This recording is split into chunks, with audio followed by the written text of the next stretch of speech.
नल्ला और कमजोर लड़का जिसके पास कोई भी अच्छी स्किल नहीं है। लेकिन एक दिन वो डंजन में जाता है जहाँ उसको एक आइटम लड़की मिलती है जो अपनी पावर अपने हीरो को ट्रांसफर कर देती है। और अपने हीरो के पास फ्रेंड विथ बेनिफिट वाली बेस्ट फ्रेंड भी है। तो अपने हीरो की किस्मत एकदम से कैसे चमक गई, डंजन वाली लड़की ने अपनी पावर हीरो को क्यों दी और आगे क्या होता है, चलिए देखते हैं। ये है हमारा हीरो नोआर, जो एक बैरन का दूसरा बेटा है जिसने हाई स्कूल के बाद अपनी पढ़ाई छोड़कर काम शुरू करने का फैसला किया है। जब वो अपने पहले दिन के लिए तैयार हो रहा था तो उसने अपने लिविंग रूम पर अपने पापा को घुटनों पर और अपनी माँ को चिंता में देखा। नोआर को पता चला कि विस्काउंट का बेटा उसकी जगह ले चुका है और अब वो लाइब्रेरी में काम नहीं कर पाएगा। नौकरी खोने के बाद नोर ये रिवील करता है कि वो बैरोनेट क्लास से बिलोंग करता है, जो सबसे लोवेस्ट क्लास में से एक है। तभी उसकी बहन गुस्से में वहां आती है और नोआर को गले लगाती है। वो सजेस्ट करती है कि नोआर हीरो एकेडमी में एनरोल करे और उसे ये यकीन दिलाती है कि अगर वो फेल भी हो गया तो वो उसका सपोर्ट करेगी। वो समझती है कि जो लोग एकेडमी से ग्रेजुएट होते हैं उन्हें हंटर या नाइट बनने का मौका मिलता है। उसके हिसाब से ये एक स्टेबल जॉब है नोआर के लिए। नोआर को एंट्रेंस एग्जाम पास करने में अपने आप पर शक हो रहा था, पर उसकी बहन लगातार उसे इंसिस्ट करती है। आखिरकार नोआर मान जाता है। बाद में जब नोआर गली में चल रहा होता है तो उसकी मुलाकात एमा से होती है, जो एक ड्यूक की बेटी है और उसके बचपन की दोस्त। एमा का परिवार अमीर है लेकिन उनके मम्मी पापा क्लोज फ्रेंड रहे हैं, इसलिए वो बचपन से एक दूसरे को जानते हैं। एमा एक्साइटेडली बताती है आज उसके लिए एक अच्छा दिन होगा लाइब्रेरियन के तौर पर, वो भी नोर के साथ। जब नोआर उसे बताता है कि वो लाइब्रेरी में काम नहीं कर सकता क्योंकि विस्काउंट के बेटे के इंटरफेरेंस के कारण उसकी जॉब छूट गई, तो एमा बहुत डिसअपॉइंट हो जाती है क्योंकि वो नोआर के साथ काम करने के लिए ही तो लाइब्रेरियन बनी थी। एमा ने नोआर की यूनिक एबिलिटी के बारे में भी कुछ अच्छी न्यूज शेयर करने का प्लान बनाया था। जब एमा क्यूरियस होती है, नोआर रिवील करता है कि उसके पास ग्रेट सेज की पावर है। ये एक एक्स्ट्रा ऑर्डिनरी एबिलिटी है जो उसे एक बुढ़े आदमी को समझ करने की पावर देती है जिसके पास दुनिया की बहुत सारी नॉलेज है। ये पावर दुनिया के सबसे अजीब पावर में से एक है। नोआर बताता है उसके पेरेंट्स तब बहुत खुश हुए थे जब उन्हें चर्च में उसकी एबिलिटी को डिस्कवर किया था, लेकिन नोआर मानता है कि वो अपनी पावर का ज्यादा इस्तेमाल नहीं कर सकता क्योंकि जब भी वो ग्रेट सेज से कोई सवाल पूछता है तो उसे बहुत तेज सर दर्द होता है, वो भी इतने छोटे मोटे क्वेश्चन करने पर, जैसे आज के दिन बारिश होगी या धूप होगी। ये सवाल भी नोआर को इंटेंस माइग्रेन देते हैं। ये सुन के एमा उसे एक बुक में पढ़ी हुई बात बताती है। उसमें लिखा था कि जब आखिरी बार ग्रेट सेज को ये सर दर्द हुआ था तो उसने अपनी सभी पत्नियों को इकट्ठा किया और उन्हें किस किया जिससे उसका माइग्रेन दूर हो गया। नोआर ग्रेट सेज को समन करता है। बुढ़ा आदमी आता है और noir hero academy entrance exam को पास करने और उसकी पावर को बढ़ाने का तरीका पूछता है। सेज नोआर को सलाह देता है कि वो एक हिडन डंजन को एक्सप्लोर करे जो 1500 मीटर साउथ ईस्ट में है। जैसे ही सेज डंजन के बारे में ज्यादा डिटेल देने लगता है तो वो एकदम से गायब हो जाता है, जिसके बाद नोआर को फिर से सर दर्द होने लगता है। एमा जल्दी से एक सॉल्यूशन ऑफर करती है और फिर उसे किस करने का ऑफर देती है। सीन चेंज होता है और नोआर को डंजन के एंट्रेंस पर दिखाया जाता है जो अपने मिशन के लिए पूरी तरह तैयार है। वो अपने साथ अपने पापा की तलवार भी लेके आया है। जैसे ही वो अंदर घुसने लगता है उसे एक बहुत बड़ा दरवाजा मिलता है जिसे वो सेज के दिए हुए स्पेल से खोल लेता है। आगे एक्सप्लोर करते हुए नोआर को एक बंधी हुई औरत मिलती है जो अपनी टेलीपैथिक पावर से उसे हॉल तक गाइड करती है। वो नोआर से उसको अपना सर टच करने को कहती है और जब नोआर ऐसा करता है तो वो उसके साथ एक कनेक्शन एस्टेब्लिश कर लेती है। उस औरत का नाम ओलिविया है। ओलिविया बताती है वो इस डंजन में फंसी हुई है क्योंकि वो अकेले अंदर आई थी और उसकी एक मॉन्स्टर से फाइट हो गई। जब उसने मॉन्स्टर को मारा तो एक ट्रैप एक्टिवेट हो गया जो उसको पकड़ के बैठा है पिछले 200 सालों से। नोआर ओलिविया की कहानी से हैरान हो जाता है और उसे आजाद करने की सोचता है, पर ओलिविया उसे वार्न करती है कि उन चेन को तोड़ना खतरनाक होगा क्योंकि चेन को तोड़ने से ओलिविया की मौत हो जाएगी। अब अपनी सिचुएशन के बावजूद ओलिविया समझती है कि उसने नोर को अपने पास इसलिए बुलाया क्योंकि वो काफी अकेला महसूस कर रही थी और उसे किसी से बात करना था। फिर ओलिविया नोआर से कहती है वो अपने माथा उसके माथे पे रखे ताकि वो अपनी सारी पावर नोआर को ट्रांसफर कर सके क्योंकि वो जब तक चेन से बंधी हुई है तो वो अपनी पावर का इस्तेमाल नहीं कर सकती। पावर ट्रांसफर करने के बाद ओलिविये उससे कहती है अब वो उसे अपना मास्टर बुला सकता है। वो समझाती है कि नई पावर के साथ नोवार यूनिक एबिलिटी बना सकता है और उन्हें ऑब्जेक्ट के जरिए दूसरों को दे सकता है। नोवार के पास एडिटिंग की स्किल होती है जो उसे अपनी या दूसरों की एबिलिटी को मॉडिफाई करने की पावर देती है, लेकिन ओलिविये नोवार को चेतावनी देती है कि वो अपनी पावर का संभल कर इस्तेमाल करे। अपनी एबिलिटीज को इस्तेमाल करने के लिए नोवार को लाइफ पॉइंट मतलब एलपी की जरूरत होती है। जितना ज्यादा पावरफुल एबिलिटी होगी उतनी ज्यादा एलपी कंज्यूम होगी। ओलिविये समझाती है कि नोवार एलपी कमा सकता है उन एक्टिविटीज जो उसे खुशी देती हैं, जैसे किसी अट्रैक्टिव इंसान के साथ डाटा ट्रांसफर करना, डिलीशियस या लग्जरी खाना खाना या पैसे कमाकर उन्हें खर्च करना। ओलिविये नोवार को सिखाती है कि वो अपने एलपी कैसे चेक कर सकता है और अपनी एबिलिटी का सही उपयोग कैसे करे। नोवार अपना पहला ऑब्जेक्ट बनाता है, वो भी हवा में डस्ट को कंडेंस करके और स्टोन बुलेट को शूट करना सीखता है, लेकिन ये करने से वो काफी थक जाता है और समझ जाता है कि उसे अपने एलपी को जल्द से जल्द रिफिल करने का तरीका ढूंढना पड़ेगा। सीन चेंज होता है और नोवार को अपनी बहन के पैरों पर लेटे हुए दिखाया जाता है, जहां वो उससे एक हग मांगता है और उसकी एलपी इंक्रीज हो जाती है। अगले दिन नोवार पार्क में एमा से मिलता है और उससे भी हग मांगता है अपने एलपी को बढ़ाने के लिए। ये एक मेमोरी ट्रिगर करता है जिसमें नोवार ओलिविये से पूछता है कि एकेडमी एग्जाम पास करने के लिए उसके पास कोई स्किल है। ओलिविये एनालिटिकल आई की पावर दिखाती है और नोवार से टेस्ट करता है। जब वो एमा की एबिलिटी को एनालाइज करता है, एमा बताती है उसका गला दर्द कर रहा है उसके बड़े बड़े तरबूजों के साइज की वजह से। ये सुनकर नोवार अपने क्रिएशन पावर टेस्ट करने का मौका लेता है और उसके बड़े बड़े तरबूजों का साइज छोटा कर देता है, लेकिन एमा इससे खुश नहीं होती और उसे वापस ओरिजिनल साइज में लाने को कहती है। नोवार को अपनी एडेड एबिलिटी का यूज करना पड़ता है ताकि वो चेंज रिवर्स कर सके और वो अपनी एलपी वेस्ट करने के लिए बहुत गिल्टी महसूस करता है। नोवार का पहला दिन हीरो एकेडमी में होता है। उसे पता चलता है वो मोस्टली लड़के और विस्काउंट से घिरा हुआ है जो उसका मजाक उड़ाते हैं क्योंकि वो एक बैरोनेट है। इस वजह से कोई भी उसके साथ टीम अप नहीं करना चाहता। पहले मिशन के लिए नोवार को मॉन्स्टर मटेरियल कलेक्ट करना होगा। यहाँ पर नोवार उदास और अकेलापन महसूस करता है, लेकिन हैरान हो जाता है जब एमा वहाँ आती है और उसके टीममेट बनने का ऑफर देती है। वो बताती है कि उसने लाइब्रेरी में अपनी जॉब छोड़ दी ताकि वो हीरो एकेडमी में नोवार के साथ मिलकर काम कर सके। थोड़ी देर बाद एक लड़की जिसका नाम लियोनोरा है वो भी उनकी टीम में आने की इच्छा व्यक्त करती है। हालांकि वो अभी भी नोवार के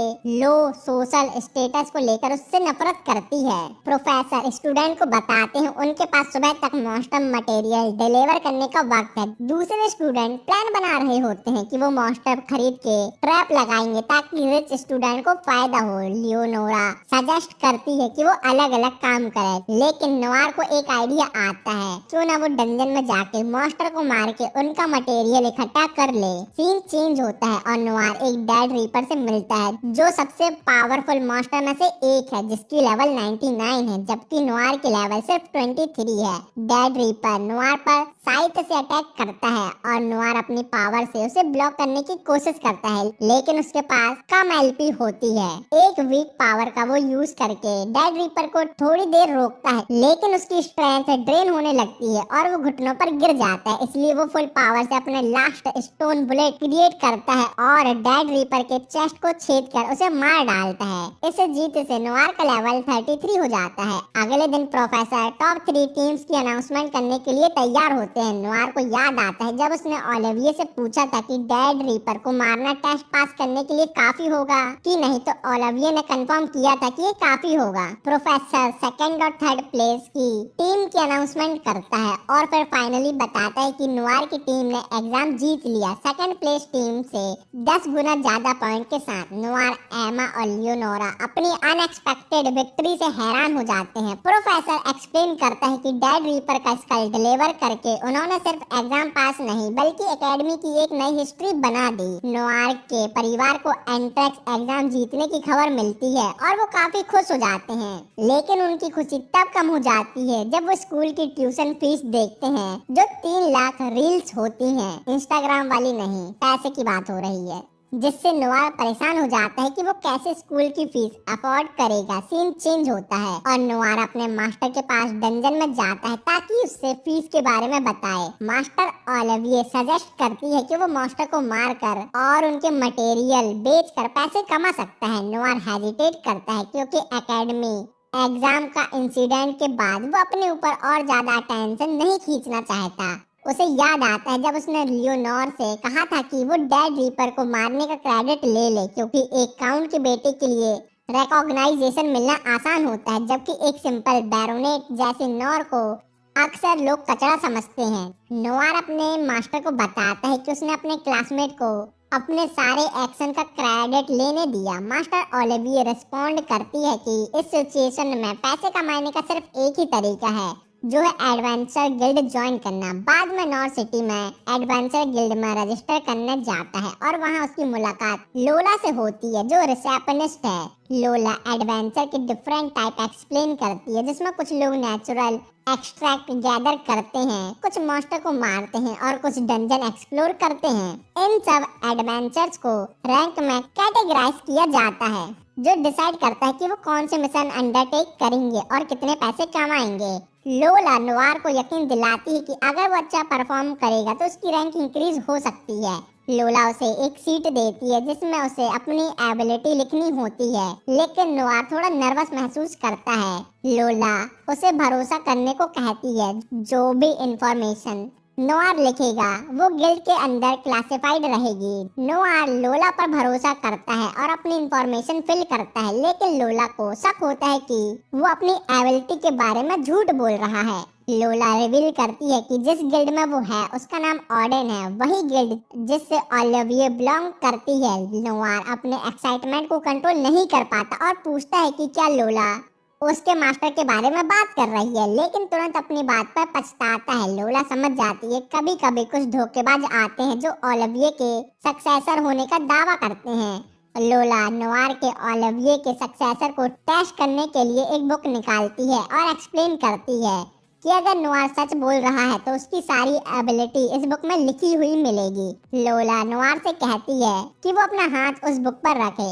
अपने आप पर कॉन्फिडेंट महसूस करते हुए नोआर लोला से एक बैट लगाने का प्रपोजल देता है। नोआर सजेस्ट करता है अगर उसकी एबिलिटी बुक में लिखी मिलती है तो लोला को अपनी स्कर्ट उठा के अपनी अंडर गारमेंट दिखानी होगी और उससे माफी मांगनी होगी, लेकिन नोआर के बुक में हाथ रखने के बाद वो सरप्राइज हो जाती है और रियलाइज करती है कि नोआर सच में ओलिविये का ट्रू सक्सेसर है क्योंकि उसकी एबिलिटी बुक में दिखती है। लोला अब अपना वादा पूरा करती है और अपनी स्कर्ट ऊपर करके उसको अपनी अंडर गारमेंट दिखाती है। अंडर गारमेंट देखकर नोआर बहुत खुश हो जाता है और उसकी एलपी इंक्रीज हो जाती है। इसके बाद नोआर लोला को बताता है कि उसे एक हफ्ते के अंदर 3 लाख रील्स मतलब पैसे कमाने हैं ताकि वो अपनी ट्यूशन फी दे सके।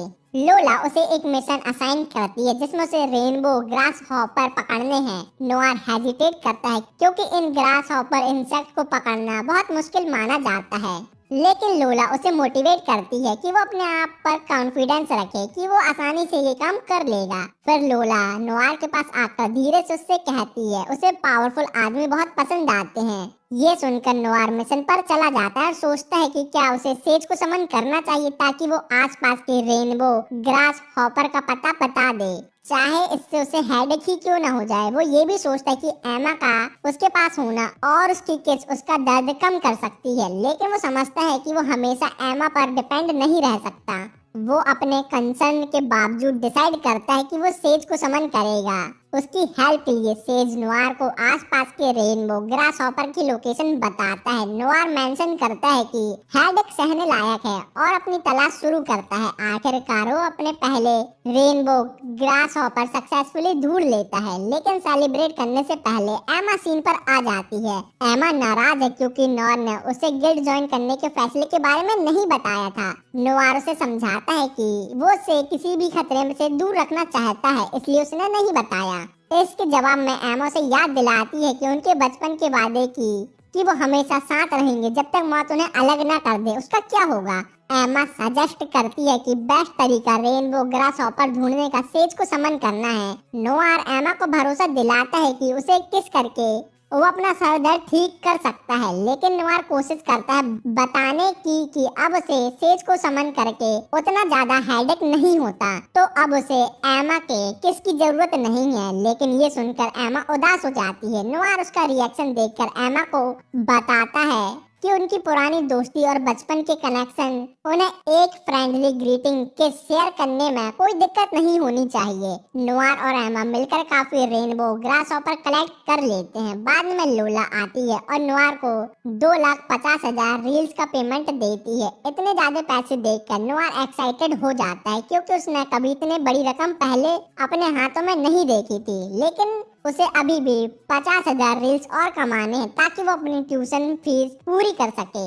लोला नोवार को उसकी प्रोग्रेस के लिए उसकी तारीफ करती है और सजेस्ट करती है कि अगर वो ऐसे ही परफॉर्म करता रहा तो जल्दी उसका रैंक बढ़ जाएगा। वो उसे नेक्स्ट टास्क असाइन करती है, लेकिन एमा थोड़ी जेलस हो जाती है जब वो देखती है कि लोला नोवार के साथ फ्लर्टी तरीके से बात कर रही है। नोवार और एमा के बीच एक झगड़ा शुरू होता है जब लोला और एमा दोनों नोवार के लिए अपनी फीलिंग एक्सप्रेस करती हैं। दूसरे एडवेंचर दोनों लड़कियों के बीच की लड़ाई देखना चाहते थे, लेकिन नोवार बीच में आ जाता है और दोनों लड़कियों को मीठी मीठी बातें करके शांत कराने की कोशिश करता है। एमा नोवार का शुक्रिया अदा करती है मिशन में मदद करने के लिए, जबकि लोला उसे यकीन दिलाती है कि वो एक अच्छी एडवेंचर बनने की पूरी कोशिश करेगी। फिर लोला नोवार के पास आती है और पूछती है क्या वो कभी काम के बाद डिनर पर जा सकते हैं।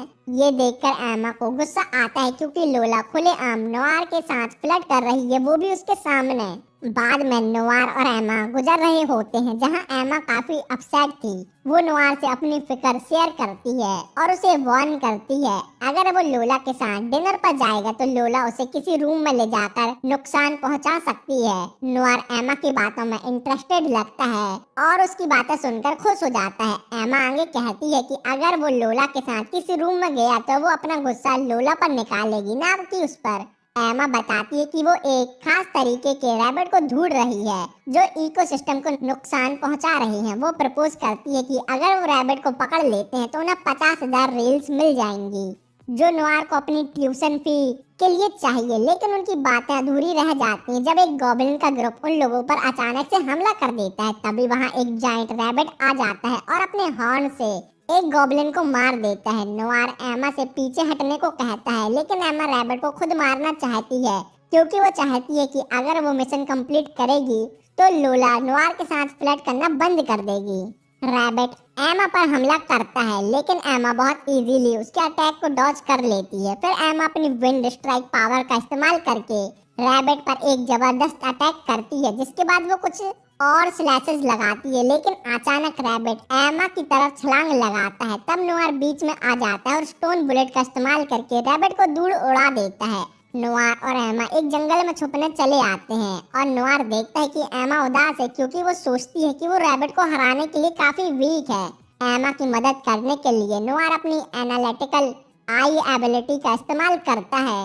इस एबिलिटी से नोवार को पता चलता है एमा को अपनी पावर एनहांस करने के लिए बहुत सारी एलपी की जरूरत है, लेकिन वो समझता है कि एमा को ज्यादा स्ट्रॉन्ग तो बनना ही होगा, जिसके लिए उसे पॉइंट खर्च करने ही होंगे। नोवार एमा से उसे पावरफुल बनने के एक्सचेंज में कुछ मांगता है। एमा रैबिट को हराने के लिए कुछ भी करने को रेडी हो जाती है। तब नोवार उससे पूछता है क्या वो उसका कान चाट सकता है। ये सुनकर एमा नर्वस हो जाती है, लेकिन वो हाँ कर देती है। नोवार उसका हाथ पकड़कर उसे कंफर्ट कर देता है और उसका कान चाटना शुरू करता है। एमा को इतना मजा आता है कि वो प्लेजर में चीख मार देती है। उन्हें ये पता नहीं होता कि रैबिट उनकी चीखने की आवाज सुनकर उनके पास आ गया है। उस वक्त नोवार को आखिरकार इतने पॉइंट मिल जाते हैं कि वो एमा की पावर बढ़ा सके। जैसे ही नोवार कुछ करने की कोशिश करता है, रैबिट उन दोनों पर हमला कर देता है। पहले एमा को लगती है, फिर नोवार को, लेकिन नोवार अपने आप को बचा लेता है एक स्टोन शील्ड बनाकर। एमा अपनी नई पावर के साथ जायंट रैबिट को अपने अटैक से मार देती है। फिर वो रैबिट का हॉर्न लोला के पास ले आते हैं अपने काम का सबूत देने के तौर पर। लोला हैरान हो जाती है और इम्प्रेस होती है कि एमा ने बिना किसी मदद के रैबिट को हरा दिया। इस पर एमा और लोला एक दूसरे से दोस्ती करना शुरू कर देते हैं और अपने पिछले रूड बिहेवियर के लिए माफी मांगते हैं। रैबिट के मीट का जिक्र सुनकर नोआर कमेंट करता है कि ये दुनिया का सबसे डिलीशियस और रेयर मीट है। लोला एग्री करती है, ये मानते हुए कि जब एडवेंचर ऐसे रैबिट को मारते हैं तो वो अक्सर उसे तुरंत पकाकर खा लेते हैं। नोआर अपनी नई एबिलिटी डायमेंशनल पॉकेट का राज खोलता है, जो दूसरे डायमेंशन में चीजें स्टोर करने की एबिलिटी देती है। वो इस पावर का इस्तेमाल करके जाइंट रैबिट को फिर से समन करता है। नोआर की पावर देख के एमा और लोला खुशी के मारे उसे गले लगा लेते हैं, जिससे नोआर खुश हो जाता है। सब लोग उस रैबिट के डिलीशियस मीट के मजे लेते हैं, जिसको एमा और नोआर ने हराया है। लोला मिशन का पेमेंट लेकर आती है और नोआर को बधाई देती है, क्योंकि अब उसके पास एकेडमी में एनरोल होने के लिए पूरे पैसे जमा हो गए हैं और अब नोआर अपने सपने को पूरा कर सकता है। नोआर को देखकर सब एडवेंचरर उसके लिए चेयर करते हैं और उसकी एकेडमी में एडमिशन होने पर उसको मुबारकबाद देते हैं। नोआर उनका शुक्रिया अदा करता है और ये मानता है कि ये सब उसकी मास्टर ओलिविये के बिना पॉसिबल नहीं होता। ऐसे मूवमेंट में ओलिविये नोआर के अचीवमेंट पर गर्व महसूस करती है। नोआर और एमा अपनी ट्यूशन फीस देके एकेडमी से निकलते हैं। जब वो चलते हैं, एमा नोआर से कहती है, भाई झुक जा, क्योंकि मारिया ड्यूक एल्बर्ट की बेटी आ रही है। नोआर थोड़ा क्यूरियस हो जाता है और अपनी एनालिटिकल आई एबिलिटी का यूज करके मारिया की एबिलिटी को देखता है, लेकिन वो सरप्राइज हो जाता है जब वो देखता है कि मारिया पर एक कर्स है जो उसकी 16th बर्थडे पर उसकी जान ले लेगा। ये नोआर का पहला दिन है और वो सुबह उठता है सिर्फ ये देखने के लिए कि उसकी बहन उसे बहुत प्यार से हक करना चाहती है, लेकिन उनका बाप उन्हें इंटरप्ट करता है। उसको थोड़ा अनकंफर्टेबल लगता है नोआर और अपनी बेटी के प्यार भरे इस सीन को देखकर। पर एमा नोआर का इंतजार कर रही होती है उसके घर के बाहर और दोनों मिलकर एकेडमी निकलते हैं। स्कूल पहुंचते ही नोआर बोलता है, यहाँ सबको एक मेडल पहनना है जो उनकी नोबल टाइटल दिखाता है और ये हमारे इकोनॉमिक स्टेटस बताता है। जब वो क्लास में एंटर करता है, नोआर के क्लासमेट उसको नीची नजरों से देखते हैं, क्योंकि बाकी सभी बड़े बड़े नोबल के लौंडा लौंडियां हैं। वैसे तो क्लास के लड़के एमा की ब्यूटी और उसके हायर इकोनॉमिक स्टेटस की तरफ खींचते हैं या उसके बड़े बड़े तरबूजों को देख के, लेकिन अपने आप को इंट्रोड्यूस करते हैं। लेकिन फिर एटमॉस्फेयर बदल जाता है जब मारिया क्लासरूम में एंटर करती है। नोआर तो उसकी प्रेजेंस से ही उसका दीवाना हो जाता है, क्योंकि उसको लगता है कि वो उसके रीच से बाहर है। लेकिन सरप्राइजिंगली मारिया नोआर की तरफ आती है और उसका पहला और लास्ट नेम लेती है। बाकी स्टूडेंट शॉक हो जाते हैं कि मारिया एक बैरोनेट का नाम जानती है। मारिया बोलती है, मुझे आपसे मिलकर खुशी हुई नोआर, मुझे उम्मीद है हम अच्छे दोस्त बनेंगे। फिर वो एमा को ग्रीट करती है, जो थोड़ी सरप्राइज होती है क्योंकि ये उनका पहला इंटरेक्शन है। मारिया फिर उन्हें फेयरवेल बोल के ये कहकर कि हम बाद में मिलेंगे चली जाती है। इस एनकाउंटर के बाद एक लड़का जो पहले नोआर का मजाक उड़ाता था, अब उससे फ्रेंडली एटीट्यूड में अप्रोच करता है, लेकिन नोआर उसकी बातें डिसमिस करता है, ये कहकर भाई मैं अनइंटरेस्टेड हूँ तेरे पर, और वो एमा के साथ अपने रास्ते पर चलता रहता है। अब नोआर और एमा अपने पहले फाइटिंग क्लास में हैं। टीचर एलेना क्लास को बताती हैं वो 4 साल की उम्र से मर्सनरी का काम करती थी, लेकिन अब टीचर बन गई। वो लड़कों से कहती है, मैं तुम्हें तब तक नहीं जाने दूंगी जब तक तुम मुझे सेटिस्फाई नहीं कर देते, और हर की तरीके से अपनी लिप को लिक करती हैं सेल्फ डिफेंस कोर्स शुरू करने के लिए। टीचर नोआर को पहले पार्टिसिपेट करने के लिए बुलाती हैं और कहती हैं, सबसे पहले तुम फुल पावर से अटैक करना, मुझे लगता है तुम मुझे टच नहीं कर पाओगे। नोआर अपनी वुडन शॉट के साथ अटैक करता है, लेकिन एलेना आसानी से इसे डॉज कर लेती है और रैपिड बैकवर्ड मूवमेंट करती है। टीचर बताती है ये टेक्निक रिट्रीट कहलाती है और ये क्लास में सबको सीखनी है। फिर वो नोआर को डिफेंड करने के लिए चैलेंज करती हैं। नोआर अपनी स्किल्स पे कॉन्फिडेंस लेकर बैठा है और सोचता है इस बार वो अपनी रिट्रीट टेक्निक को आसानी से रेप्लिकेट कर लेगा, लेकिन एलेना ने उसे एकदम सरप्राइज कर दिया एक तेज अटैक करके, जिससे नोआर को डिफेंड करने का मौका नहीं मिलता। डर से थोड़ी देर बाद रिकवर होने पर एलेना उसे कहती है अगर वो सही से रिट्रीट यूज कर लेता है तो उसे कुछ ऐसा रिवॉर्ड मिलेगा जो उसे बहुत पसंद आएगा। और जैसे ही वो ये कहती है वो थोड़ा सा अपना शर्ट खोलती है।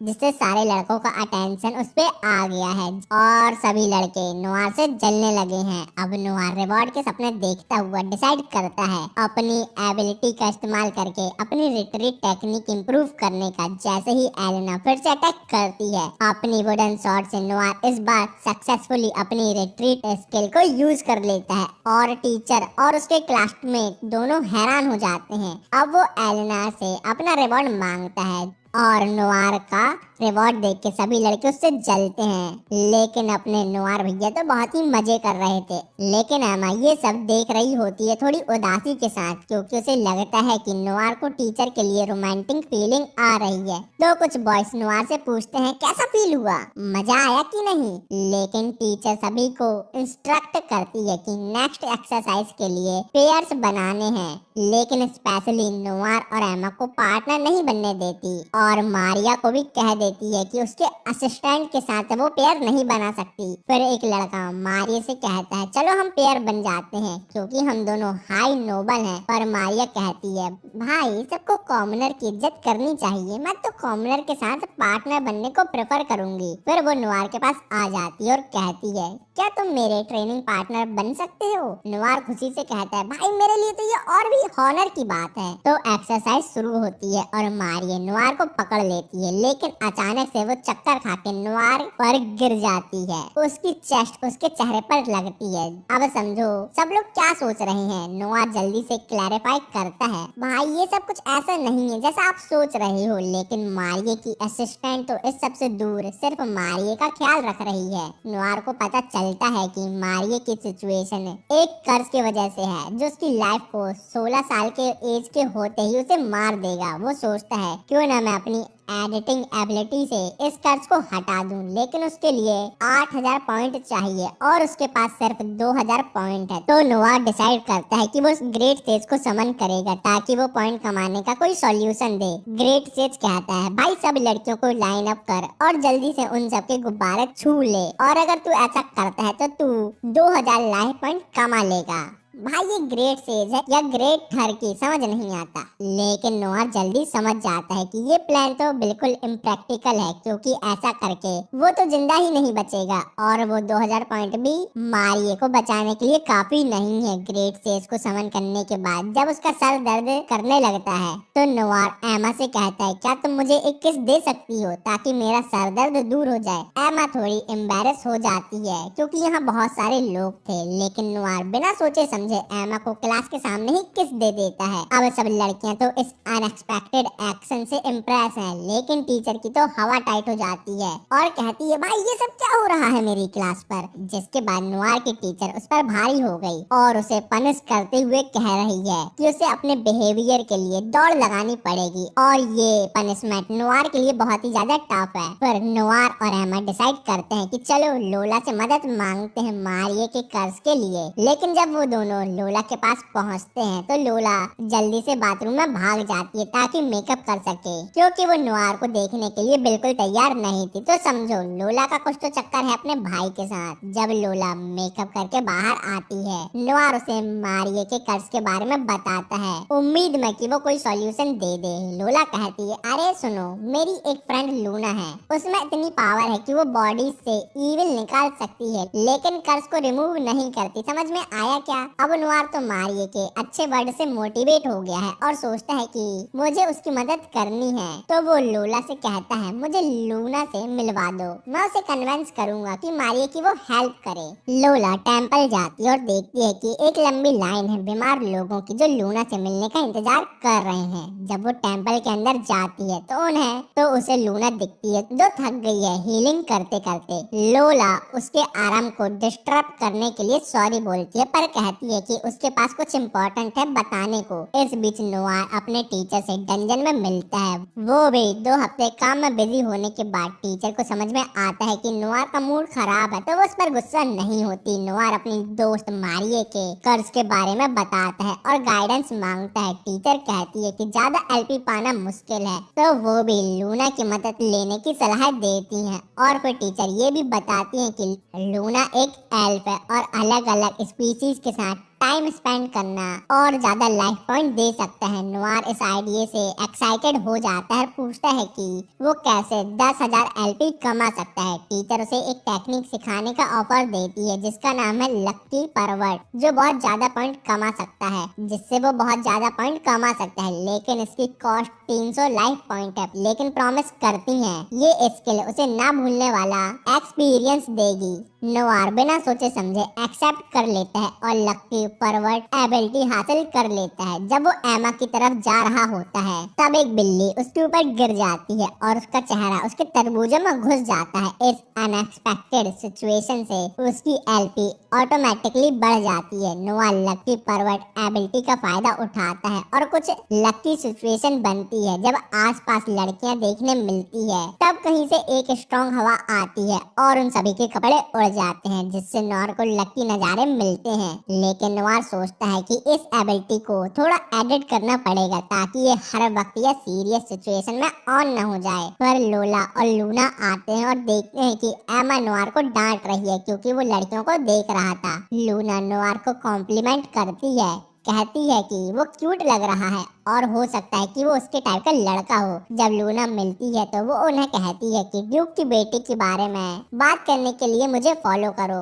जब वो लूना के पीछे चल रहे होते हैं तब एमा कमेंट करती है कि लूना कितनी सुंदर है और उसके लॉन्ग लेग हैं। उससे डर लगता है कि नोवार लूना के लिए फीलिंग डेवलप ना कर ले क्योंकि सिर्फ उसकी चेस्ट का ही डिसएडवांटेज है, नहीं तो वो बहुत ही सुंदर है। फिर वो सब एक रेस्टोरेंट आते हैं जहां लूना बताती है कि उसने कभी मारी का चेकअप किया था लेकिन कर्ज को हटाने का फैसला नहीं किया। वो समझती है कि उसके पास सभी चीजें ठीक करने की एबिलिटी है लेकिन वो 16 साल वाले कर्ज को हटा नहीं सकती। नोवार उसे बताता है कि मारिये के पास सिर्फ कुछ हफ्तों का वक्त है और वो बहुत दर्द और बेहोशी से गुजर रही है। लूना मारिये का दुख देखकर और सुनकर उसकी हालत के लिए वो खुद को जिम्मेदार महसूस करती है। नोवार अपनी एनालिटिकल आई एबिलिटी का इस्तेमाल लूना पर करता है और उसे समझ आता है कि क्यों लूना कर्ज नहीं हटा सकती। अगर वो किसी का कर्ज हटाती है तो उसकी अपनी लाइफ स्पैन मतलब जिंदगी छोटी हो जाती है। लेकिन लूना मारी के घर जाने को तैयार है और अब वो उसे ठीक करने को भी रेडी है। लेकिन नोवार बोलता है कि वो अकेले में कुछ बात करना चाहता है। वो बताता है कि वो जानता है कि लूना मारी को क्यों ठीक नहीं कर सकती, पर लूना कहती है वो फिर भी करने के लिए तैयार है। वो नोवार को बताती है कि उसकी माँ जो एक क्लैरिक थी, लोगों को ठीक करती थी, लेकिन उसका खुद का जीवन छोटा हो गया। अपनी माँ को बचपन में खो देने के बावजूद लूना उन पर गर्व महसूस करती है कि उन्होंने दूसरों की मदद की और वो भी ऐसा ही करेगी। तभी अचानक से एक एक्सप्लोजन होता है और दोनों जल्दी से वहाँ भाग जाते हैं। उन्हें एक इंजर्ड लड़का दिखता है जो कचड़े के नीचे फंस गया था। लूना अपने 2 वेपन निकालती है और अपनी हीलिंग पिस्टल एबिलिटी का इस्तेमाल करती है, लेकिन ये उसकी एनर्जी को तेजी से ड्रेन कर देता है। नोवार लूना को अपने हाथों में उठाता है और जब लूना रोना शुरू कर देती है कहकर कि वो मरने से डरती है। नोवार को लूना का ये भगोड़ापन देखकर हैरानी होती है, लेकिन वो समझता है कि ये उसकी एनर्जी लॉस होने की वजह से है। जब लूना थोड़ा संभलती है तो वो नोवार और दूसरों के सामने अपने भगोड़ापन दिखाने पर शर्माती है। फिर लूना उन्हें बताती है कि उन्हें ड्यूक की बेटी के पास जाना है ताकि वो उसे ठीक कर सके, लेकिन उन्हें देखकर पता चलता है कि लूना की लेग डर से कांप रही है क्योंकि मारिये का कर्ज हटाने पर उसकी खुद की जान जा सकती है जैसे उसकी माँ की गई थी। लोला लूना को गले लगाती और कहती है कि वो उसकी हालत को समझ नहीं पाई एक दोस्त होते हुए भी। तभी नोवार लड़के को बताता है उसने लूना की एबिलिटी को स्टडी किया और उसने मारिये को बचाने का एक तरीका ढूंढ लिया बिना लूना को अपने आप को सैक्रिफाइस किए। लेकिन इस सॉल्यूशन को काफी ज्यादा एलपी की जरूरत है जो अभी नोवार के पास नहीं है। नोवार लड़के को बताता है कि उसे 2000 एलपी पाने के लिए क्या करना है और लूना की फाइनेंशियल सिचुएशन को भी इम्प्रूव कर सकता है। वो कहता है कि वो लूना की स्किल को इस तरह बदल सकता है कि स्किल को यूज करने पर उसके अपने पैसे कम होंगे, ना कि उसके जीवन के साल। लूना तब एक जबरदस्त आइडिया सोचती है पैसे कमाने का। वो एक इवेंट का नाम लेती है जिसे the pride day of Aaron कहते हैं, जो नोबल द्वारा ऑर्गेनाइज किया गया है। उन लोगों ने ट्राई किया और एक अरीना में चले गए। प्रेजेंटर बताता है कि मर्दों को अपनी गर्लफ्रेंड को शोकेस करने का मौका मिलेगा और जीतने वाले को 1 मिलियन रील्स का प्राइज। लेकिन ऑडियंस जो सैल उठाए हुए है उनका बिहेवियर बड़ा हॉस्टाइल है। वो मर्दों को गालियां देते हैं और कहते हैं कि वो लकी हैं कि उनके पास लड़कियां हैं, लेकिन उन्हें वो मारना चाहते हैं। लोना कहती है कि प्रेजेंटर ने ये इवेंट अपने पर्सनल एक्सपीरियंस की वजह से बनाया है, क्योंकि उसे भी लड़कियों ने धोखा दिया। ऑडियंस मेंबर भी अकेले ही हैं, वो भी जन्मजात सिंगल, और इसी वजह से वो सभी खूबसूरत मर्दों से नफरत करते हैं। ये सब देखकर नुआर की फट जाती है और अब वो घर जाना चाहता है। डर के बावजूद इवेंट शुरू होता है और पहले पार्टिसिपेट का टर्न आता है। वो लड़का स्टेज पर अपनी 3 गर्लफ्रेंड के साथ आता है और ऑडियंस का ऑब्जेक्टिव है कि वो लड़कियों को क्रिटिसाइज करें। अगर उन्हें कोई फ्लॉ मिलता है तो एक पल के लिए साइलेंस होता है। फिर ऑडियंस एक लड़की को बुलाती है और कहती है उसकी नाक एक पिग की तरह है और वो बहुत गंदी दिखती है। वो लड़की को देखकर सब लोग हंस रहे होते हैं और एक और ऑडियंस मेंबर कहता है वो एक कुत्ते को डेट करना ज्यादा पसंद करेगा, ना कि अनअट्रैक्टिव लड़कियों को जो स्टेज पर हैं। उस लड़की की जो इंसल्ट होती है उससे वो बेचारी बहुत ज्यादा रोने लगती है। नुआर और लड़कियां ये देखकर डर जाते हैं और समझ जाते हैं अगर ऑडियंस को वो सब पसंद नहीं आएंगे तो बहुत ज्यादा बेइज्जती होना पक्का है। पूरे रात में कई ग्रुप पास होते हैं। अगर उनकी लड़कियां सबसे खूबसूरत नहीं है तो उनकी बेइज्जती बहुत ज्यादा होती है, लेकिन सब कुछ तब बदल जाता है जब ग्रुप 9 आता है जिसमें एक बहुत अट्रैक्टिव लड़की होती है। ऑडियंस चुप हो जाती है और इंसल्ट करने से कतराती है और बस इतना कह देती है कि वो अगले ग्रुप पर अपनी पूरी भड़ास निकालने वाले हैं। लोला ये भी बताती है कि ग्रुप 9 एक राइवल गिल्ड के एडवेंचरर हैं जो उनके अकेडमी से ही हैं। ये सुन के नुआर थोड़ा इनसिक्योर फील करता है क्योंकि वो समझ जाता है कि इस टीम के पास मिलियंस रील्स जीतने का एडवांटेज है। अब नुआर और लड़कियों का टर्न आता है पार्टिसिपेट करने का। एमा डर रही है लेकिन नुआर उसे मोटिवेशन का ज्ञान पेलता है ताकि उसका कॉन्फिडेंस थोड़ा बढ़ जाए। ऑडियंस तो खुश हो जाती है, खास तौर पर एमा की सेक्सी फीचर्स देखकर। फिर लूना इंट्रोड्यूस होती है, उसके बाद लोला। ऑडियंस अब उन्हें देखकर चिल्लाते हैं क्योंकि उन्हें समझ आ गया है कि आज तो मजा आने वाला है।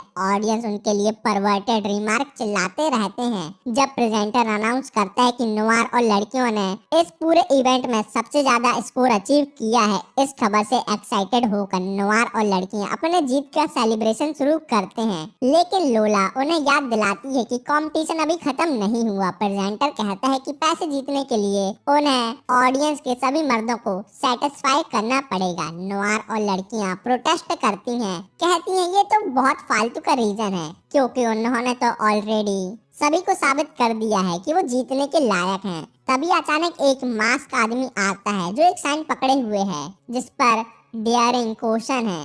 लड़कियां मिलकर स्ट्रेटेजी करने लगती हैं कि कैसे वो नुआर को इम्प्रेस करेंगी। वो चैलेंज को पूरा करना शुरू करती हैं जिसमें नुआर को एक बच्चे की तरह पैम्पर करना है। जब वो ये सब करते हैं प्रेजेंटर और ऑडियंस दोनों जलन महसूस करते हैं कि लड़कियां नुआर को कितना अटेंशन दे रही हैं। वो फाइनल चैलेंज तक पहुंच जाते हैं जहां उन्हें ये प्रूव करना है कि वो सबसे बेस्ट हैरम है। लड़कियां नुआर को ट्रिपल किस देती हैं और प्रेजेंटर तो इमोशनल हो जाता और रोने लगता है जब वो अपनी वाइफ को याद करता है जो उसे छोड़कर चली गई। नल्ला समझ के वो पैसों ने फेंक कर देता और कहता है कि वो यहाँ से चले जाए। अब नुआर और लड़कियां बाहर निकलते हैं लेकिन ऑडियंस उन पर गुस्सा हो जाती है और उन पर खाना फेंकने लगते हैं। लेकिन इस केओस के बावजूद वो सब मिलकर जीत पर हंस रहे होते हैं। बाहर आते ही नुआर को बिलीव नहीं होता कि उन्होंने पैसे जीत लिए किसी ऐसे अजीब काम करके, और वो एक रियल हैरम जैसा फील कर रहा है। उसे ये भी रियलाइज होता है कि उसने काफी ज्यादा एलपी कमा लिया है। इस बीच मारिये की कंडीशन बहुत ज्यादा खराब हो जाती है। डॉक्टर मारिये के मम्मी पापा को बताता है कि वो कुछ नहीं कर सकता। उसे नहीं लगता कि मारिये अगले दिन का सूरज देख पाएगी और सरवाइव भी कर सकती है कि नहीं, ये भी गारंटेड नहीं है। फिर नुआर और लड़कियां मारिया के मेंशन पहुंचती हैं और उन्हें वहां मारिया की असिस्टेंट मिलती है जो बाहर रो रही है। वो कंफर्ट और दिलासा देते हैं, कहते हैं कि अभी भी मारिये को बचाने का वक्त है क्योंकि वो 19 साल की नहीं हुई। असिस्टेंट मारिये की कहानी शेयर करती है कि छोटी उम्र से ही उसे पता था कि उसके ऊपर एक कर्स है जो नॉर्मल लाइफ जीने उसे नहीं दे सकता। ये पता होने के बावजूद वो एडल्टहुड तक नहीं पहुंच पाएगी। उसे बहुत उदास कर देती थी। मारिये बताती है कि ये कर्स तब शुरू हुआ जब उसके दादा ने एक सॉर्सरर को डिफीट किया था और उसने स्पेसिफिकली दादा पर ये कर्स डाला था। इस कर्स का किसी और फैमिली मेंबर पर कोई असर नहीं पड़ता, लेकिन मारिये परेशान है क्योंकि उसे चुना गया है। बहुत सारी मेथड का ट्राई करने के बावजूद कोई सॉल्यूशन नहीं मिला तो मारिया ने अपनी मौत को एक्सेप्ट कर लिया और डिसाइड किया कि वो बचे हुए वक्त को खुशियों से जिया करेगी और एकेडमी में एडमिशन लेती है ताकि वो एक असली ड्यूक की बेटी की तरह अपने रोल को निभा सके और टाइम आने पर निपट जाए। नोआर और लड़कियां मारिया के रूम पर एंटर करते हैं जहां वो रिकवर कर रही होती है। लूना उसके पेरेंट्स को समझाती है कि मारिया पर जो कर्ज है वो इतना पावरफुल है और उसकी एल्फ ब्लड लाइन होने के बावजूद जो नॉर्मली लॉन्ग लाइफ देती है, कर्ज हटाने पर लूना की खुद की जान भी जा सकती है। लूना कहती है कि उसकी हीलिंग एबिलिटी जो कि पावरफुल है वो मारी को बचाने के लिए काफी नहीं होगी। तो नोआर रिवील करता है कि वो अपनी स्किल को ऐसे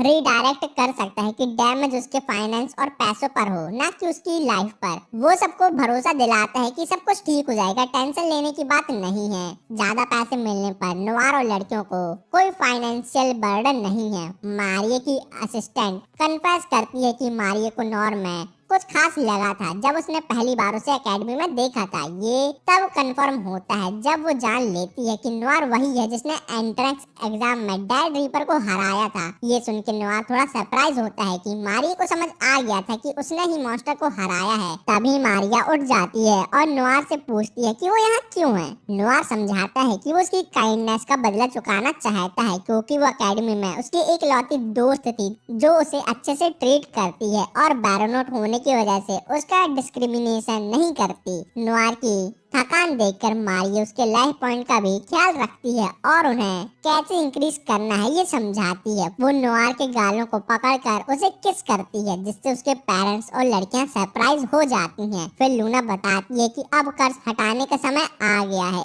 एक पेनफुल प्रोसेस के बाद लूना सक्सेसफुली इविल कर्ज को हटा देती है और मारिया को कर्ज से आजाद कर देती है। मारिया की माँ उसकी खुशी को एड्रेस करते हुए खुशी से रो देती है। लूना और एमा मिलकर सेलिब्रेट करते हैं जबकि मारिया की असिस्टेंट उसे टाइटली हग करती है, ये जानते हुए कि वो बहुत खुश होती है कि उसकी मास्टर का कर्ज अब निकल चुका है। मारिया को महसूस होता है कि उसकी चेस्ट अब दर्द नहीं कर रही और नोआर अपनी एनालिटिकल आई से कंफर्म करता है कि कर्ज वाकई में कंप्लीटली खत्म हो गया है। मारिया अपना ग्रेटिट्यूड लूना को व्यक्त करती है, कहती है कि उसने अपनी पावर का इस्तेमाल करके उसकी जान बचाई, लेकिन लूना हम्बल होकर जवाब देती है कि उसने कर्ज हटाने में मदद की है लेकिन उसको असली शुक्रिया तो नोआर का देना चाहिए। फिर ग्लोरिया नोआर का हाथ पकड़कर अपना शुक्रिया व्यक्त करती है, कहती है कि वो नहीं जानती वो कैसे उसका शुक्रिया अदा करे, वो उसे नहीं पता। घर से निकलते ही नोआर सोचता है कि उसने मारिया की मदद करके कितना सेटिस्फैक्शन फील किया है, लेकिन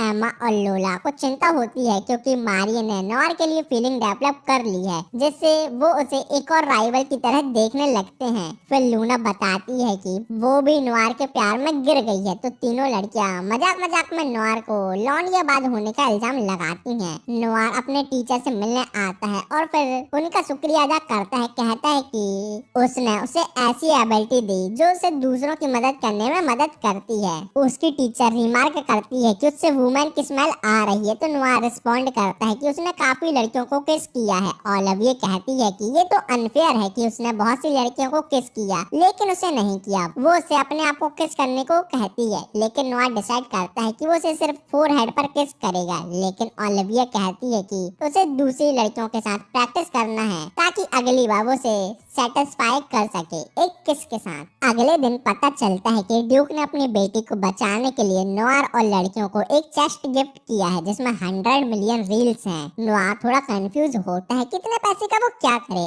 एमा सजेस्ट करती है कि वो एक शॉप खोले मॉन्स्टर मटेरियल बेचने के लिए, लेकिन लड़कियां झगड़ा शुरू कर देती हैं कि कौन नोआर की शॉप में मदद करेगा। लेकिन नोआर इस सिचुएशन को देख के वहाँ से भाग जाता है। फिर नोआर अपने परिवार से बात करता है, बताता है कि जो पैसे मिले हैं वो उनसे एक स्टोर खोल सकते हैं जो आइटम और मटेरियल सेल करेंगे। वो खुद मॉन्स्टर हंट करके जरूरी मटेरियल लाने की रिस्पॉन्सिबिलिटी उठाता है। नोआर अपने बाप को कहता है कि वो एक सूटेबल लोकेशन ढूंढे और स्टोर के लिए लीगल पेपर वर्क तैयार करे, लेकिन वो थोड़ा चिंता करता है कि उसका बाप सब पैसे कैसीनो में उड़ा ना दे, इसलिए वो फंड मैनेज करने का काम अपनी बहन और माँ को देता है ताकि पैसे वेस्ट ना हो। फिर नोआर डंजन में मटेरियल इकट्ठा करने और स्ट्रॉन्ग बनने के लिए चला जाता है। उसकी टीचर सजेस्ट करती है कि वो अपनी जर्नी के लिए जरूरी स्किल को ले ले। जब वो डंजन के पहले फ्लोर पर उतरता है वो दो मरे हुए जाइंट एनिमल को देखता है जो एक दूसरे से लड़ रहे थे।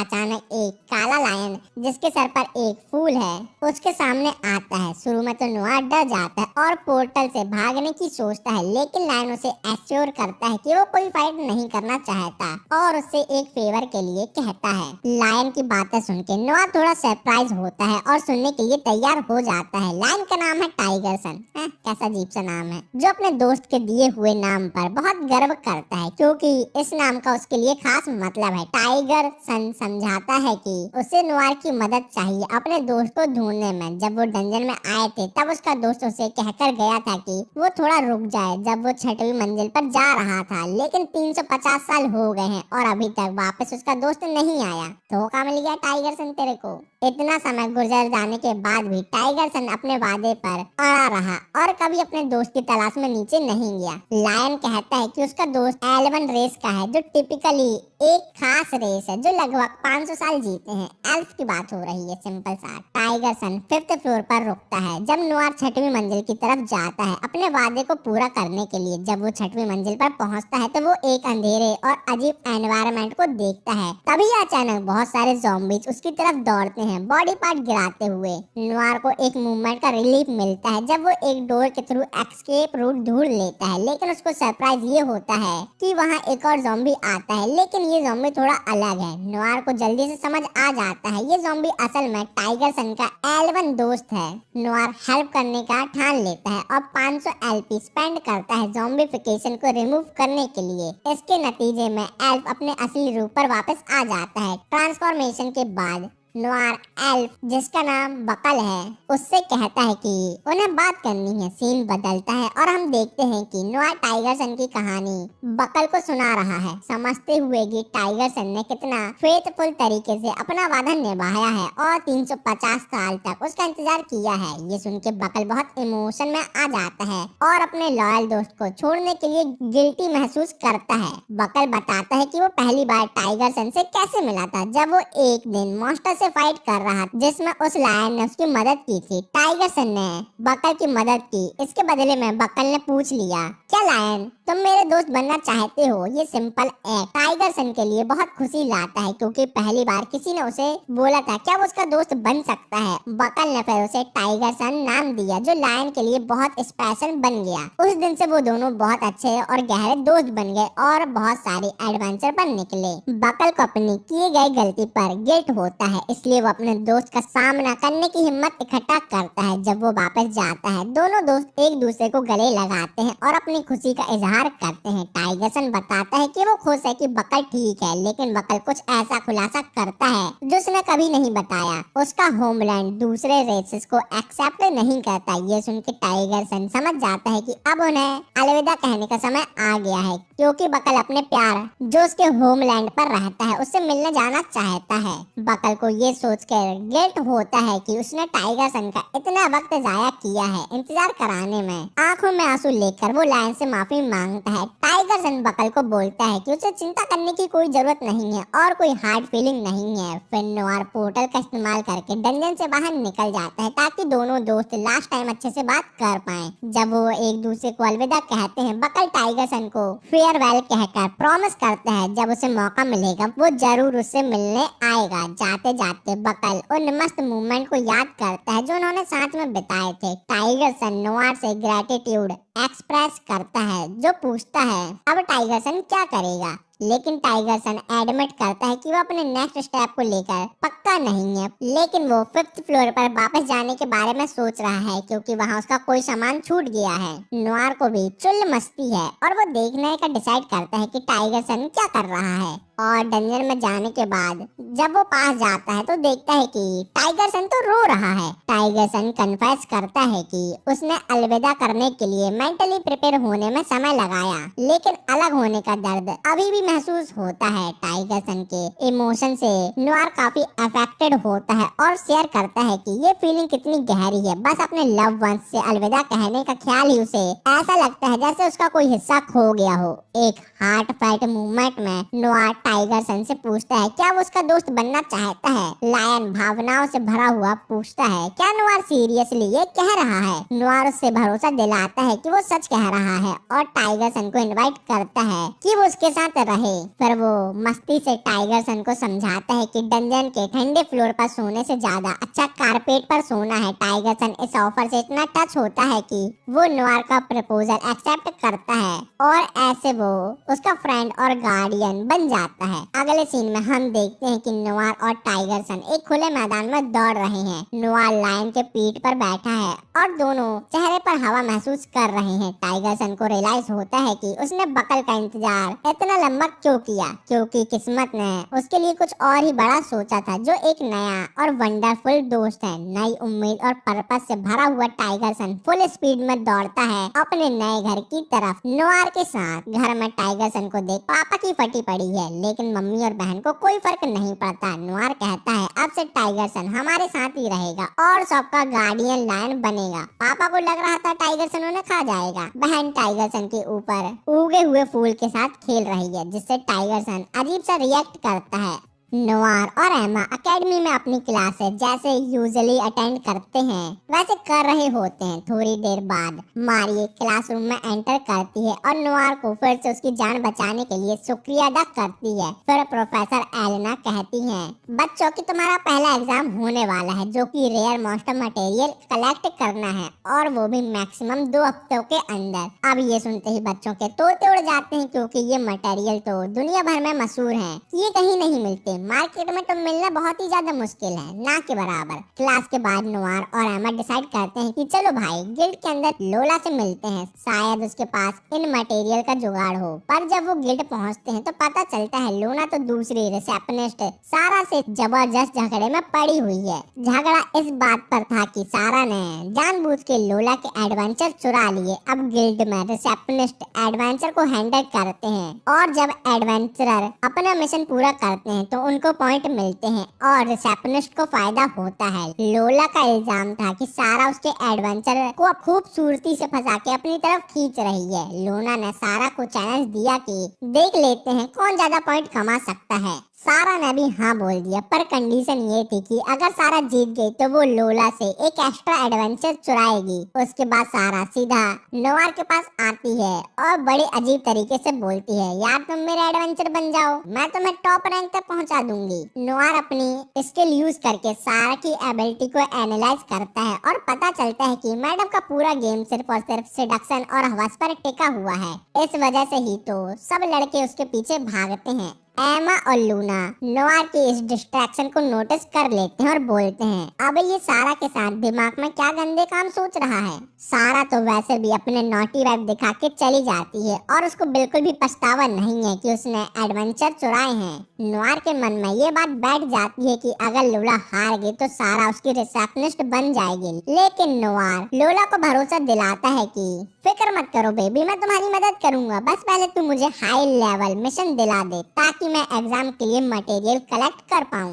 लूना भी बोलती है मैं भी तुम्हारी इस मिशन में हेल्प करूंगी, क्योंकि फ्री टाइम पर मैं एक एडवेंचरर ही हूँ। नुआर, एमा और लूना मिलकर मिशन कंप्लीट करते हैं और एग्जाम के लिए सब मटेरियल इकट्ठा कर लेते हैं। अब उनके सामने सबसे बड़ा चैलेंज था एक ड्रैगन को मारना। नुआर कहता है कि वो ड्यूक के दिए पैसे से मटेरियल खरीदेगा जो ड्रैगन से लड़ने के लिए काम आएंगे और एलपी कलेक्ट करने का क्लासिक प्लान है एमा और लूना के साथ फिजिकल कांटेक्ट करके, सिंपल सा डाटा ट्रांसफर करके। टाइगर सन भी नुआर के साथ उस माउंटेन पर जाता है जहाँ ड्रैगन रहते हैं। वहाँ जाके नुआर अपने ग्रेट सेज को बुलाता है और पूछता है भाई सबसे नजदीक वाला ड्रैगन कहाँ है।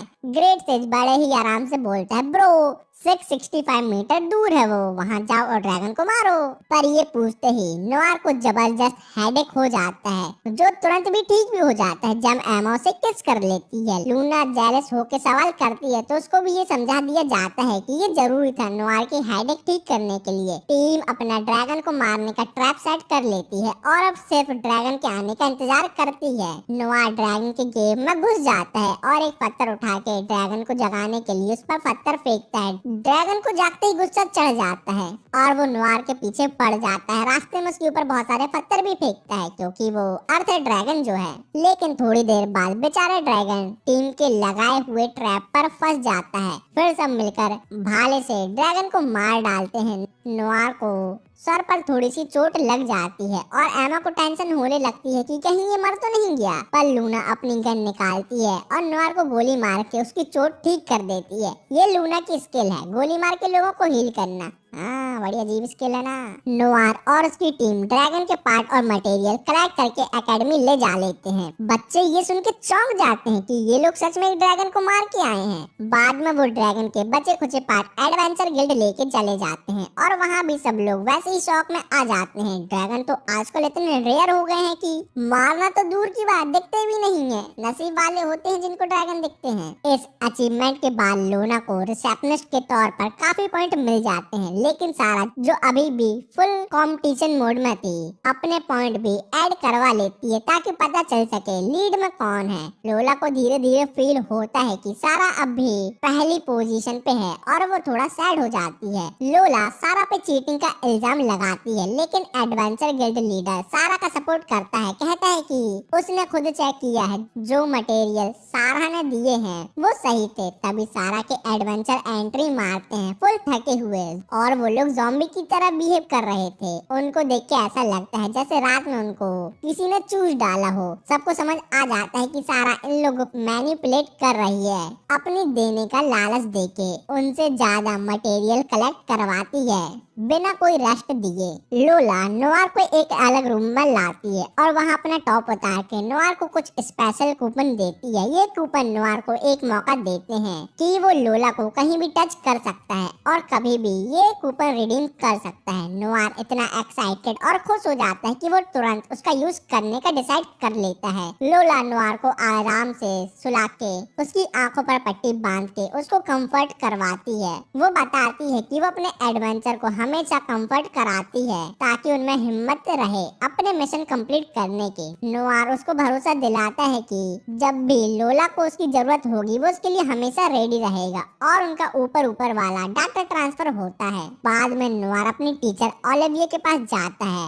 और उससे रियल मॉन्स्टर मटेरियल के बारे में बात करता है जो लोला को सारा से अगेंस्ट कंपटीशन जीतने में मदद करेंगे। ओलिविया उसे सजेस्ट करती है कि वो डंजन के 7th फ्लोर पर ये मटेरियल ढूंढ सकता है लेकिन वहाँ के मॉन्स्टर काफी ज्यादा डेंजरस है। ओलिविया नोआर को नई एबिलिटी सीखने की एडवाइस देती है जैसे फायर, वाटर और लाइटनिंग को कंट्रोल करना सीख लो तुम। नोआर ये एबिलिटी सीखने के लिए कुछ एलपी सैक्रिफाइस करने का डिसाइड करता है। ओलिविया उसको मैजिकल फ्यूजन के बारे में बताती है जिससे नोआर अलग अलग एलिमेंट को कंबाइन कर सकता है। नोआर अपने मैजिकल फ्यूजन एबिलिटी को ज़ॉम्बी के एक ग्रुप पर टेस्ट करता है और उन्हें मार गिराता है। उसके बाद उसको रियलाइज होता है कि उसकी पावर काफी ज्यादा बढ़ गई है और वो पहले से ज्यादा स्ट्रॉन्ग फील कर रहा है। इतना कॉन्फिडेंस मिलने के बाद वो 7th फ्लोर एक्सप्लोर करने के लिए निकल पड़ता है और वहाँ उसको एक फॉरेस्ट दिखाई देता है। जंगल के बीच में एक लड़की दिखती है जो ट्री पे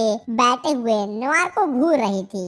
जैसे ही नोआर अपने आसपास देखता है उसकी नजर एक पैक ऑफ बैडस वुल्फ पर पड़ती है जो अपने शिकार का खाना बांट के खा रहे होते हैं। अब नोआर अपनी स्ट्रेंथ और उनकी स्ट्रेंथ का कंपैरिजन करता है और तुरंत समझ जाता है ये वुल्फ उससे ज्यादा पावरफुल है। बड़े जल्दी समझ गए यार भैया यार तुम, और ये तो मेरे बस की नहीं है। सोच के वो अपनी जान बचाने के लिए वहाँ से खिसक लेता है। थोड़ी देर बाद पेड़ से एक लड़की नोआर के पास आती है और उसका यहाँ आने के लिए थैंक यू बोलती है। नोआर उस लड़की को देख के थोड़ा शॉक हो जाता है क्योंकि वो यंग एमा जैसे दिख रही थी। लड़की फुल ऑन मोड में आके कहती है अगर तुम मेरी हेल्प करोगे तो मैं तुम्हारी कोई भी रिक्वेस्ट पूरी करने को तैयार हूँ। नोआर की आंखें और गोल हो गईं। फिर लड़की अपने असली रूप का खुलासा करती है। वो एक ड्राइड है यानी इस जंगल और इन सभी पेड़ों की आत्मा, यानी इस जंगल की रानी और मेन बड़े पेड़ की स्पिरिट। थोड़ी देर बाद वो समझाती है कि वो अपनी रूट फैला के जंगल में हर चीज की इंफॉर्मेशन ले सकती है और जैसे ही नोआर आया था उसको अपनी पावर से पता लग गया था कि कोई यहाँ आया है।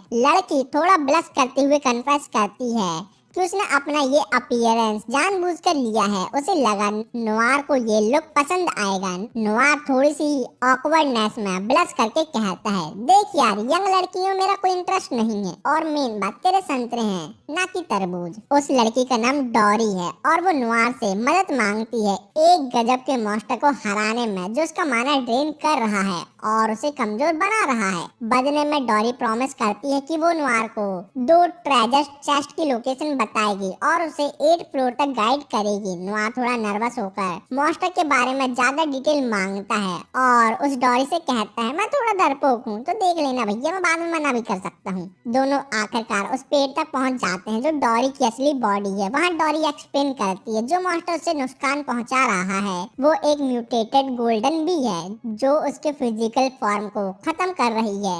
नोआर अब फुल पैनिक मोड में बी की एबिलिटी को देखता है और फट से डर जाता है, ये तो मुझसे ज्यादा पावरफुल है यार। वो भी डॉरी का माना ड्रेन कर रही है जिससे डॉरी दर्द में गिर जाती है। अब नोआर का दिमाग हिल जाता है, एक तरफ अपनी जान की फिक्र और दूसरी तरफ डॉरी की तकलीफ। पहले वो सोचता है कि यार मैं क्यों अपनी जान रिस्क में डालूं किसी अजनबी के लिए, फिर लेकिन पता नहीं उसे क्या होता है, वो डिसाइड करता है कि वो डॉरी की हेल्प करेगा। नोआर का हाल थोड़ा खराब हो जाता है बेचारी डॉरी को इतनी तकलीफ पर देखकर, लेकिन साला अपने आप को पावरलेस और फ्रस्ट्रेटेड महसूस करता है इस मूवमेंट में जहाँ वो अभी कुछ नहीं कर सकता। वो अपने होठ काट के सीधा अपने टीचर ओलिविये के पास चला जाता है और उसको डॉरी वाली पूरी कहानी सुना डालता है। ओलिविये फुल ऑन टीजिंग मोड में आके मजाक करती है, अरे भाई तू तो प्यार में पड़ गया लगता है उस छोटी सी लड़की के साथ। लेकिन थोड़ा फन करने के बाद ओलिविये एडवाइस देती है कि नोआर को इस सिचुएशन से दूर रहना चाहिए क्योंकि वो गोल्डन बी जैसे मॉन्स्टर का सामना अभी नहीं कर सकता। वो उनके सामने पानी कम चाय है, पानी कम चाय। नोआर का मन नहीं मानता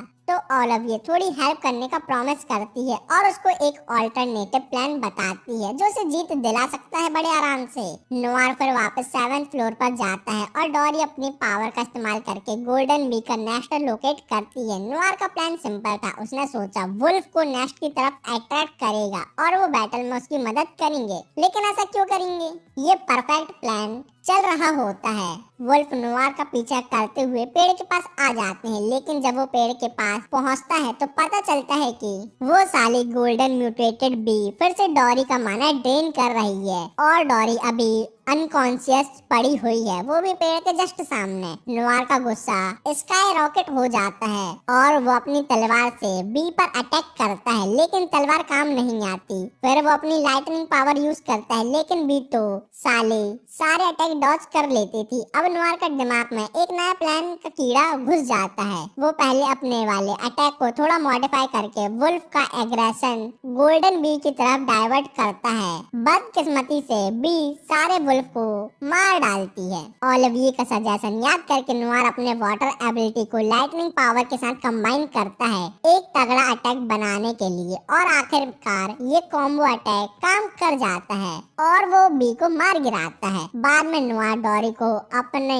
बाहों में उठा के ले जा लेता है और डॉरी उसका शुक्रिया अदा करती है, लेकिन नोआर अपने यूजुअल हम्बल मोड में बोलता है, ये जीत टीम एफर्ट का रिजल्ट है, मेरे अकेले का नहीं। डॉरी फिर ट्रेजर चेस्ट की लोकेशन बताती है। जब नोआर और डॉरी चेस्ट खोलते हैं तो उन्हें 2 डैमेज ऑब्जेक्ट मिलते हैं, लेकिन नोआर अपने एनालिटिकल स्किल का इस्तेमाल करके समझ जाता है ये डैमेज आइटम असल में उसके गर्ल्स को पावरफुल एबिलिटी दे सकते हैं। तो नोआर डॉरी से अलविदा कहता है, ये प्रॉमिस करते हुए कि वो वापस आके उसके लिए टेस्टी खाना लाएगा अपने वर्ल्ड से। उसने ट्रेजर चेस्ट से मिले एक रेयर ऑब्जेक्ट को लोला को दे दिया। रात को गिल्ड एक कॉम्पिटिशन का आयोजन करती है ताकि पता चले कौन सा रिसेप्शनिस्ट सबसे ज्यादा कॉइन कलेक्ट किए हैं। कंपटीशन टाइट होता है, लेकिन फाइनली लोला नैरो मार्जिन से जीत जाती है। लेकिन सारा जो हार मानने को तैयार नहीं होती, लोला पर चीटिंग का इल्जाम लगा देती है। लोला शांति से जवाब देती है, बहन बिना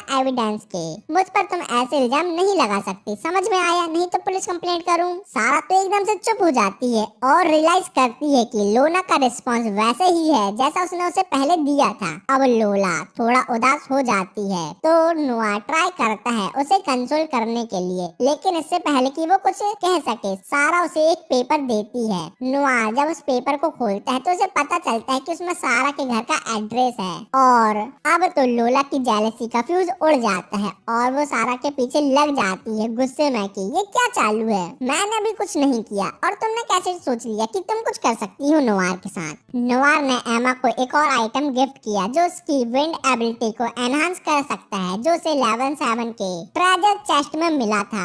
एमा शुक्रिया अदा तो करती है, लेकिन नोवार को लगता है कि उसके चेहरे पर बड़ी सैडनेस वाली वाइब है। फिर एमा नोवार को एक पार्टी के लिए बुलाती है, लेकिन नोवार को पार्टी में जाने का मूड नहीं होता। इसका जवाब एमा फिर ड्रामा मोड में देते हुए बोलती है, अबे उल्लू, तुम्हें कोई फर्क नहीं पड़ता कि तुम मुझे खो दो या नहीं, मेरे को कोई किडनैप करके मेरे साथ डाटा ट्रांसफर कर ले, लेकिन तुम्हें थोड़ी ना कोई फर्क पड़ेगा, तुम्हारे पास तो मेरे से ज्यादा अच्छी अच्छी लड़कियां हैं। और ये सब कहने के बाद क्लासिक हीरोइन स्टाइल में वहाँ से भाग जाती है। बाद में नोवार अपने घर वापस आता है और देखता है पूरा परिवार आंसुओं में डूबा हुआ है। पता चलता है कि इनका स्टेटस इतना लो है कि कोई भी लोग इन नल्लों और गरीब को अपना स्टोर रेंट पर नहीं देना चाहते, क्योंकि ये बैरन स्टेटस के सबसे ज्यादा लो वाले और गिरे हुए मेंबर में से एक है। और इसी वजह से नोवार पार्टी में नहीं जाना चाहता, क्योंकि उसको डर लग रहा है कि बाकी लोग उसके बारे में क्या सोचेंगे। लेकिन फिर नोवार अपना मन बना लेता है और डिसाइड करता है, भाई चलो पार्टी में चलते हैं, ज्यादा से ज्यादा क्या होगा, कोई मेरी बेइज्जती करेगा, मेरे को उठा के फेंक देगा ना, बस इससे ज्यादा क्या ही कर लेगा। और जो नोवार का खानदानी सूट था वो गंदा है, क्योंकि उसके नल्ले पापा ने उस पे वाइन गिरा दी और उस सूट को 1 साल से साफ भी नहीं किया। फिर नोवार एक नया टिप टॉप सूट खरीद के पार्टी में जाता है और पार्टी में लोगों के साथ बात करता है। तभी एमा के मम्मी पापा उससे मिलते हैं। एमा के पापा काफी खुश होकर बोलते हैं, दामाद जी तुम बड़े स्मार्ट लग रहे हो यार, बाय द वे तुम्हें डांस आता है क्या? नोवार थोड़ा ऑकवर्ड फील करता है और कहता है, एमा ने मुझे तो बोला था डांस के बारे में, लेकिन डिटेल में ज्यादा कुछ नहीं बताया, और रही बात डांस की तो वो मुझे अच्छे से नहीं आता। तभी एमा फुल हीरोइन एंट्री मार के पार्टी में आती है और नोवार उसकी ब्यूटी देख के सीधा ब्लश मोड में चला जाता है। वो तो मन ही मन डाटा ट्रांसफर के बारे में सोच रहा था, वो भी यहाँ पार्टी में ही। लेकिन पूरे सीन का मूड तब खराब हो जाता है जब एक काउंट अनाउंसमेंट करने लगता है। उसको फैंटम नाम के एक फेमस चोर ने धमकी दी है कि उसकी प्रीशियस मरमेड टीयर वो लूटने वाला है। काउंट चिल मोड में सबको बोलता है, अरे टेंशन मत लो, मेरे ट्रेजर तो स्ट्रॉन्गेस्ट गिल्ड के एडवेंचर प्रोटेक्ट करेंगे। नोवार की हवा टाइट तब होती है जब उसे एक गिल्ड की लड़की मिलती है जो उसकी उम्र के बराबर की ही है, लेकिन स्ट्रेंथ में उसकी डबल और हैवी निकलती है। पार्टी का रियल गेम तब शुरू होता है जब डांस का टाइम आता है और नोवार को याद आता है कि मुझसे तो डांस बिल्कुल नहीं आता, मैं तो नल्ला हूँ डांस के मामले में, बाकी मामलों में भी। इस दौरान एक लड़का माइक एमा को डांस के लिए इनवाइट करता है, लेकिन एमा उसकी बत्ती गुल कर देती है और मना कर देती है, बोलती नहीं भैया मेरे को डांस नहीं करना, छपरी लोग साथ डांस नहीं करती मैं। माइक को छपरी सुन के थोड़ा शौक लगता है, लेकिन वो अपना टारगेट शिफ्ट कर लेता है नोवार पे। जब उसको पता चलता है वो एक बैरोनेट है तो वो नोवार को चैलेंज कर डालता है डांस ऑफ के लिए, क्योंकि माइक को समझ आ जाता है एमा ने उसको छपरी इसलिए बोला क्योंकि वो नोवार को लाइक करती है और उसका हाथों में हाथ लेना चाहती है। तो डांस कंपटीशन का सिंपल रूल है, दोनों को एमा के साथ डांस करना है और जो जीतेगा उसको एमा के साथ डेट में जाने का मौका मिलेगा और उसकी लेने का भी। जीत का फैसला ऑडियंस की तालियों पर होगा। प्रॉब्लम ये है कि माइक एक प्रो डांसर है और नोवार को लगता है ये तो मुझसे नहीं होगा, तो नोवार अपना ट्रम्प कार्ड निकालता है और एलपी का यूज करके अपनी डांस स्किल को बहुत ज्यादा एनहांस और प्रो लेवल का कर लेता है। जब नोवार की टर्न आती है तो सब लोग इंक्लूड एमा के पेरेंट्स इम्प्रेस हो जाते हैं। उन दोनों की केमिस्ट्री देख के ऑडियंस वाह वाह करती है और तालियां तो रुकने का नाम नहीं लेती और नोवार और एमा बेस्ट कपल डिक्लेयर हो जाते हैं। दोनों जन लगभग किस करने वाले होते हैं कि लाइट ऑफ हो जाती है। अच्छी बात है ना, डाटा ट्रांसफर हो जाएगा, लेकिन नहीं। तभी वहाँ फुल ड्रामेटिक एंट्री मार के फैंटम चोर आते हैं। फिर पता चलता है फैंटम एक मास्क वुमन है। वो अपना डेंजरस प्लान रिवील करती है। वो सिर्फ मरमेड टीयर नहीं बल्कि ड्यूक की बेटी एमा को भी किडनैप करने का इरादा लेके आई है। फैंटम एक स्पेल यूज करती है जिससे एमा बेहोश हो जाती है और फिर नोआर को घुमा के लात मारती है और उसको साइड में गिरा देती है। इसके बाद उसका एक और साथी प्रेसियस मरमेड टीयर ज्वेल चुरा के रूफटॉप के ऊपर से भाग जाता है फुल ऑन पार्कोर मोड में। इस कमोशन के बीच एक एडवेंचर लायला नोआर को एडवाइस देती है, भाई फैंटम को चेज मत कर, तू अभी अभी नया नया एडवेंचर बना है, ये तेरे लिए डेंजरस हो सकता है। लेकिन नोआर का जुनून फुल हाई लेवल पे है, उसको एमा को किसी भी हालत पे बचाना है क्योंकि उसको उसकी लेनी है।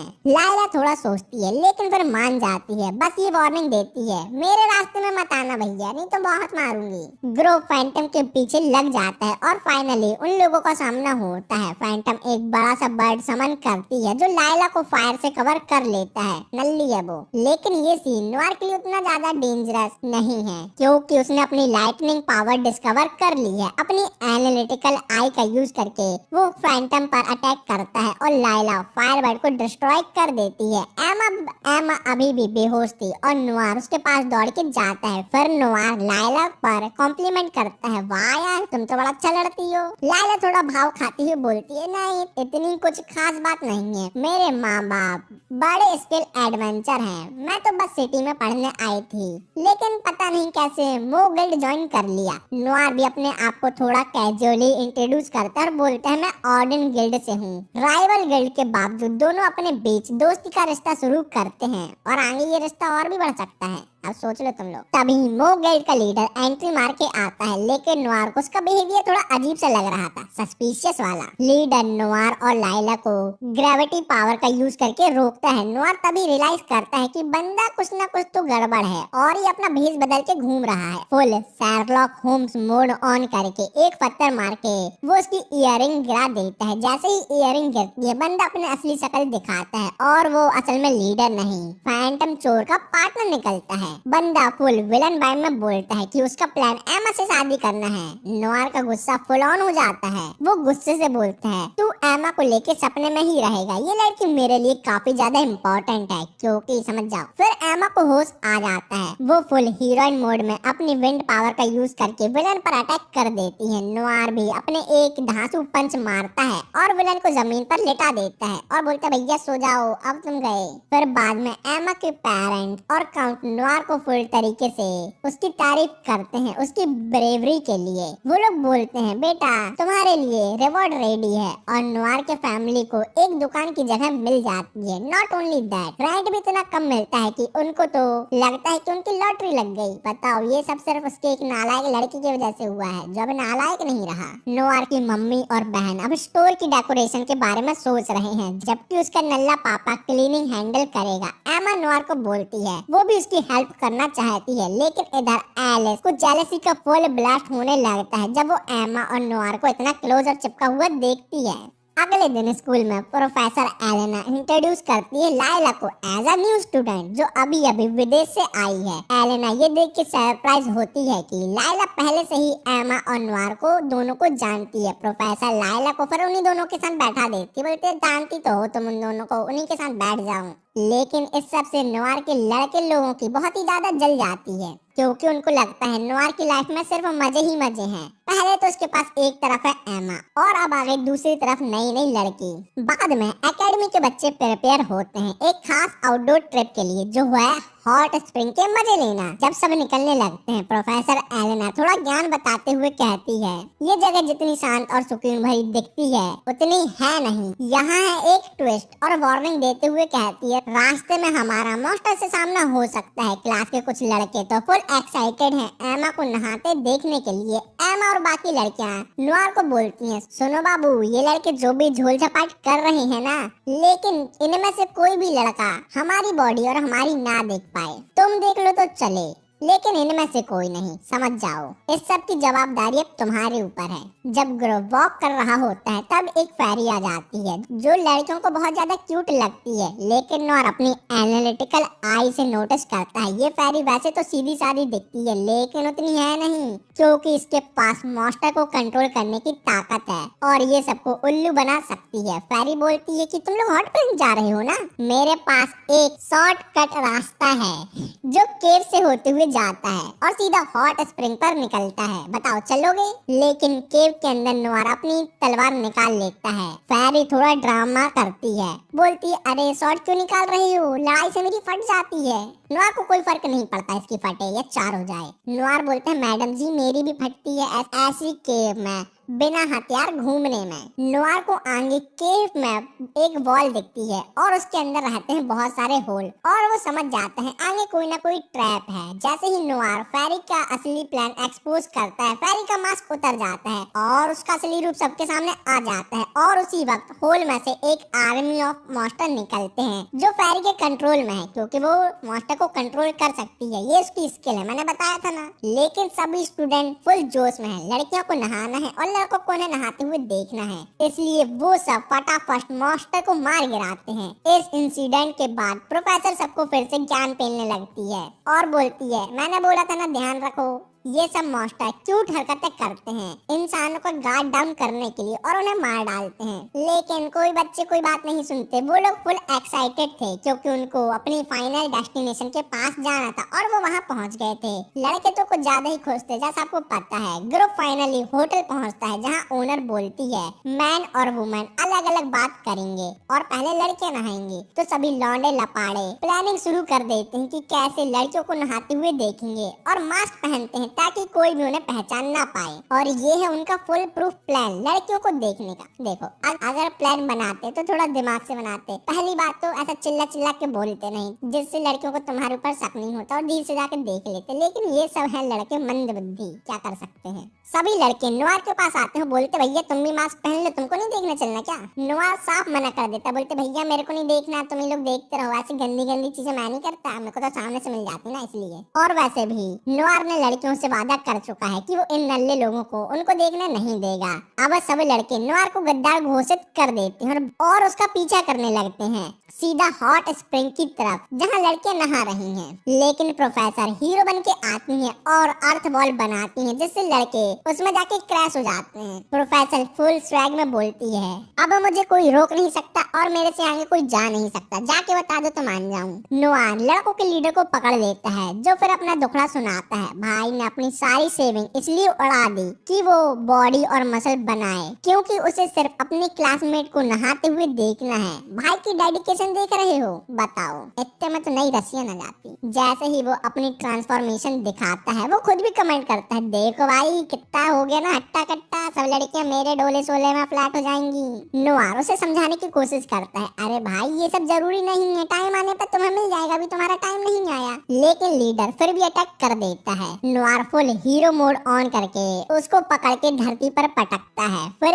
एक और सर्किट क्लासमेट लड़कियों के बाथरूम की तरफ भाग जाता है। वॉर मोड में नोआर उसका भी पीछा करता है क्योंकि वो नहीं चाहता कि कोई और लड़का अंदर घुसे। लेकिन वो लड़का फुल तेजी निकालता है और पूल तक पहुंच जाता है, वो भी नोआर के साथ। नोआर अपनी आंखें तो बंद कर लेता, नहीं मैं नहीं देख सकता, पाप है पाप। और ये ज्ञानी भैया सामने से लड़कियों को बोलते यहाँ से जल्दी भागो, यहाँ एक लड़का आ गया, मतलब 2 आ गए। लेकिन जैसे ही नोआर अपनी आंखें खोलता है समझता है कि लड़कियां तो फुल ड्रेस ऑन है। ये कैसा प्लॉट ट्विस्ट है। अरे मैं बताता हूँ ना, प्रोफेसर एलेना ने सभी से पहले ही बोल दिया था कि कपड़े मत उतारना क्योंकि ये सब नोआर को टेस्ट करने का प्लान था। बताओ कितना बड़ा प्लान बना के बैठे थे सब लड़कियां। उनको देखना था कि लड़कों के ग्रुप में नोआर शामिल होता है कि नहीं। लेकिन नोआर पूरा थक चुका है, सबको रोकने में अपनी एनर्जी उसने यूज कर डाली और पानी में बेहोश हो जाता है। जब नोआर को होश आता है वो हॉट स्प्रिंग में होता है अपने क्लासमेट के साथ, मतलब लड़कियों के साथ। प्रोफेसर आके उसे कहती है बेटा बस एक टॉवल अपनी कमर के पास और एक और से अपनी आंख को कवर कर लो,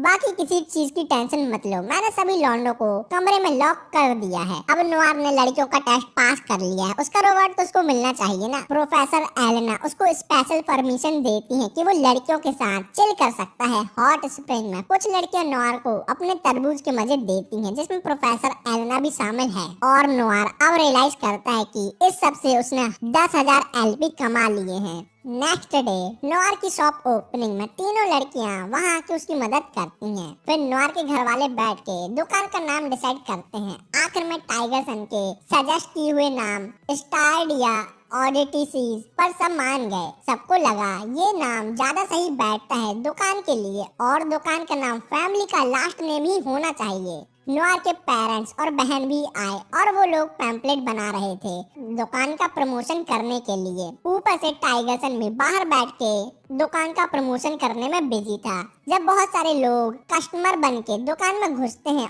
और सामान में इंटरेस्ट दिखाते हैं तो ये सब देख के नोआर और सब लोग खुश हो जाते हैं। नोआर एक मूवमेंट के लिए सोचता है अपनी सारी अचीवमेंट के बारे में और ये मान लेता है ये सब उसकी टीचर ओलिविया की वजह से पॉसिबल हुआ है। फिर वो डिसाइड करता है कि ओलिविया को जाकर मिले और उसकी चेन को तोड़कर उसको आजाद कर दे और उसको आजाद परिंदा भी बना दे जो हवा में उड़ सकती है। लेकिन ओलिविया चिल मोड में रहती है और कहती है बेटा टेंशन ना ले, मुझे बचाने की जरूरत नहीं है।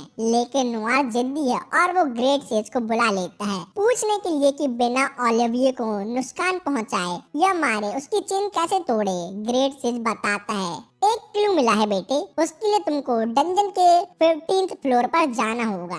नोआर फटाफट डंजन में घुस जाता है लेकिन 14th फ्लोर पर एक चालाक टेस्ट उसे मिलता है। दो रास्ते होते हैं, एक दो लोगों के लिए और दूसरा एक बंदे के लिए। नोआर एक बंदे वाला रास्ता चूज करता है लेकिन उसका पोपट हो जाता है क्योंकि उस रास्ते पर एक पतली सी रस्सी जैसा रास्ता होता है और अगर नोआर नीचे गिरता है तो वो छेदी सिंह बन जाएगा क्योंकि नीचे बहुत ज्यादा कांटे लगे हुए हैं। और मेन बात तो ये उसको ये रास्ता बिना कोई सुपर पावर के पार करना होगा। नोआर को समझ आता है ये रास्ता तो आसान नहीं होने वाला और उसकी लगने वाली है तो नोआर अपनी बंदी एमा से एडवाइस लेने चला जाता है। दोनों एक पार्क में मिलते हैं और नोआर अपनी पावर के बारे में और डंजन का राज एमा को बता देता है। उसके साथ ये भी शेयर करता है कि ओलिविया को उसकी चेन से आजाद करने का उसे जुनून सवार है। एमा अपना हाथ पकड़ के कहती है चिल मार, मैं तेरे साथ हूँ ना, तू मुझ पर भरोसा कर सकता है, मैं तेरी पूरी हेल्प करूंगी जैसे अभी तक करते हुए आई हूँ।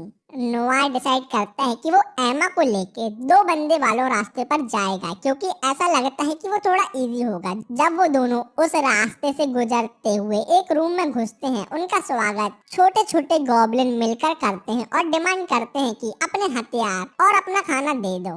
नोआर अपनी डायमेंशनल पॉकेट की पावर यूज करके गॉब्लिन को कुकीज देता है। गॉब्लिन कुकीज को देख के पहले तो थोड़ा कंफ्यूज हो जाते हैं, बोलते ओह ये क्या है, आज तक नहीं खाया मैंने। लेकिन जब खाते हैं तो उनको कुकीज इतनी पसंद आती है कि वो तो पागल हो जाते हो, भगवान क्या मिल गया हम लोग को ये, आज तक हमने ये क्यों नहीं खाया। लेकिन नोआर हो गया थोड़ा बहुत चालाक, वो नेक्स्ट टाइम कुकीज में पॉइजन मिला के देता है और बेचारे छोटे छोटे गॉब्लिन निपट जाते हैं। आखिरकार गॉब्लिन को मारने के बाद वो दोनों 15th फ्लोर पर पहुंच जाते हैं और एक रूम में आते हैं। वहां जाके वो देखते हैं कि ओलिविया चेन में बंधी हुई है। नोआर शॉक में आ जाता है ये सोच के कि मास्टर की जुड़वा बहन है क्या, एक ऊपर और एक नीचे। फिर एमा अपने विंड मैजिक का यूज करके इस ओलिविया की चेन तोड़ देती हैं जो गोल्डन कलर की थी। लेकिन जैसे ही वो दोनों ओलिविया के पास जाते हैं वो लोग समझ जाते हैं ये कोई जुड़वा बहन नहीं है, ये ओलिविया की एक क्लोन है। नोआर ओलिविया पर अटैक करता है लेकिन नकली ओलिविया नोआर के स्टोन बुलेट को एक झटके में तोड़ देती है और फायर ड्रैगन पंच मार के एमा को गिरा देती है।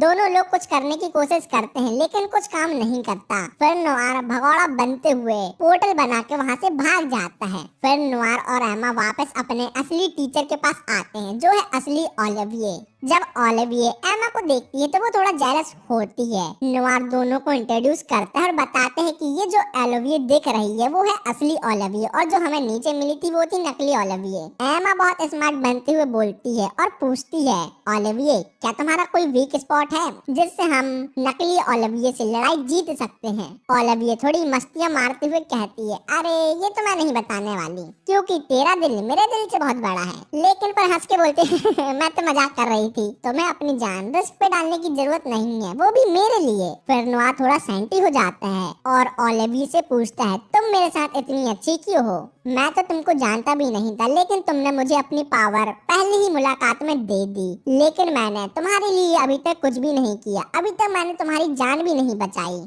शहर वापस पहुंचते ही एमा एक आइडिया देती है नोआर मेरे डैड के एक हिस्टोरियन दोस्त से मिल ले, शायद उसे कुछ क्लू मिल जाए ओलिविया के वीक पॉइंट के बारे में ताकि हम उस कॉपी को हमेशा के लिए उड़ा दें। अगले दिन नोआर लोला और लूना से मिलता है जो तुरंत उसकी थकावट स्पॉट कर लेती हैं। दोनों उसको मसाज ऑफर करती हैं जिससे उसकी एलपी भर जाती है। उसके बाद लाइब्रेरी में वो घुस जाता है पता करने के लिए कि वो कॉपी असली ओलिविये को कैसे हरा सकता है। उसको वहाँ सैक्रिफाइस स्किल के बारे में पता चलता है, जिससे वो अपनी स्किल को सैक्रिफाइस करके बहुत ज्यादा पावरफुल हो सकता है। लाइब्रेरी से निकलते ही नोआर डिसाइड करता है कि वो 10,000 पॉइंट यूज करेगा ये नई स्किल लेने के लिए। चलते चलते सड़क पर नोआर को अनएक्सपेक्टेडली ओलिविये की नकली कॉपी मिल जाती है। वो कॉपी अपना मकसद बताती है, तुझे खत्म करने के लिए ही मैं असली दुनिया में आई हूँ, समझ में आया क्या नल्ले आदमी। और वो ये भी रिवील करती है कि मेरे पास रियल ओलिविये की पूरी पावर्स हैं।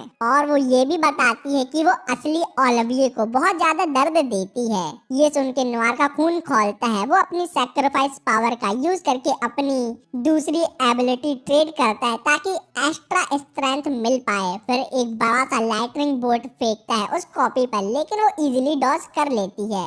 बदले में कॉपी अपनी तलवार से नोआर को छाती पे एक कट मार देती है।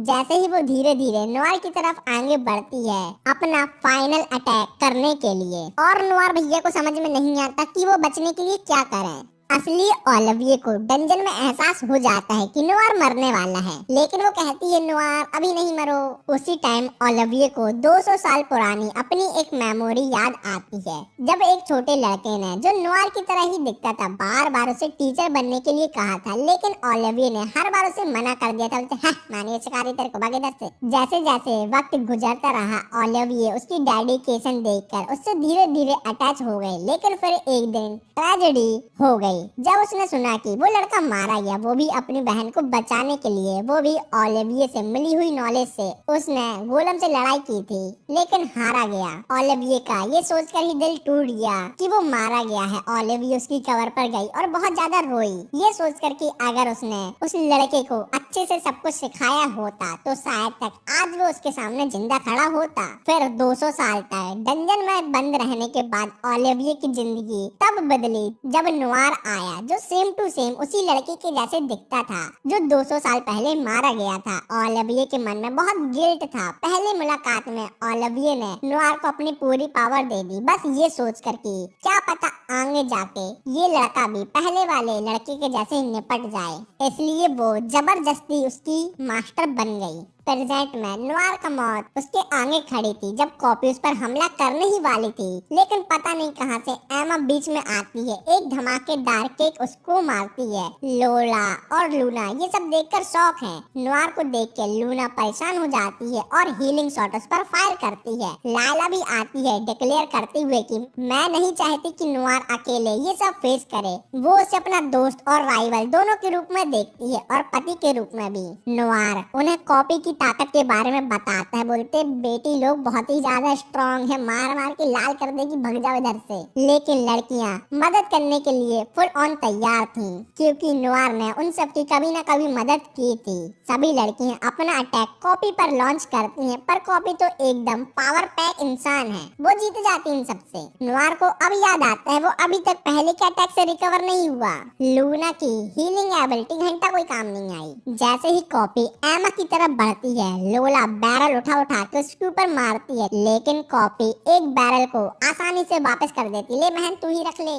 लूना जल्दी से लोला और एमा को हील करती है। जब नोआर अपनी एडेड स्किल का इस्तेमाल करके कॉपी की स्वॉर्ड की ताकत को नलिफाई करता है ताकि लायला उसे तोड़ सके, लेकिन कॉपी फिर से काउंटर अटैक करती है और फायर ड्रैगन पंच से नोआर को जमीन में गिरा देती है। पहले तो नोआर सिर्फ चिल्ला रहा होता है, लूना लायला को हील करो, क्योंकि कॉपी ने सब पर स्पेल डाला है। अब सब लड़कियां उसके एन्चेंटमेंट में फंस गई हैं और कुछ नहीं कर पा रही। कॉपी फिर से नोआर की तरफ फायर का एक और वेव लॉन्च करती है। नोआर रियलाइज करता है कि कॉपी ने उसकी एबिलिटी को स्लो कर दिया है। प्रेशर महसूस करते ही नोआर स्ट्राइक से बचने की कोशिश तो करता है, वो भी अपने स्टोन बुलेट से, लेकिन कॉपी उसे वापस से मार गिराती है। कॉपी नोआर से कहती है हार मान लो, लेकिन नोआर की आंखों में एक चिंगारी है जो कह रही है मुझे ओलिविये को आजाद करना है, मैं हार नहीं मान सकता और उसको आजाद करके उसको आजादी दे दूंगा। नोआर अपना करेज इकट्ठा करता है और एक बार फिर अपना सैक्रिफाइस पावर एक्टिवेट करता है। एक पावरफुल अटैक लॉन्च करता है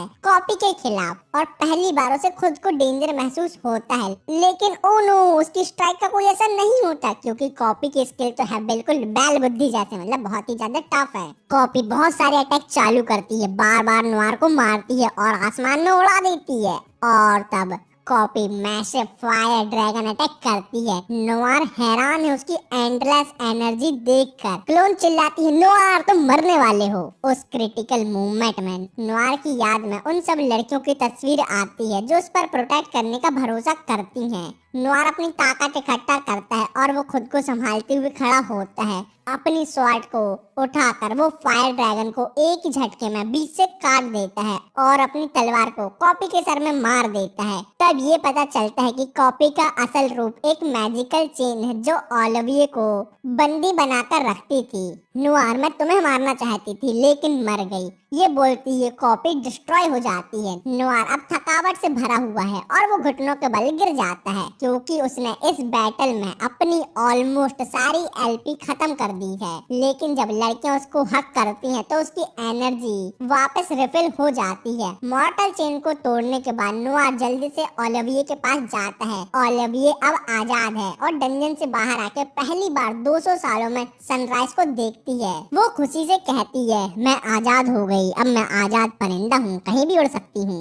ये सुनकर नोआर की आंखें खुशी से भर जाती हैं और वो ओलिविये की तरफ दौड़ता है और उसे एक टाइट हग करता है और रोते हुए उससे कहता है, आपने मुझे क्यों नहीं बताया आपको उस चीनों में इतने सालों से दर्द हो रहा था। आप हमेशा मेरे साथ स्माइल से बात करती थी, ये जान के मुझे बहुत दुख हुआ।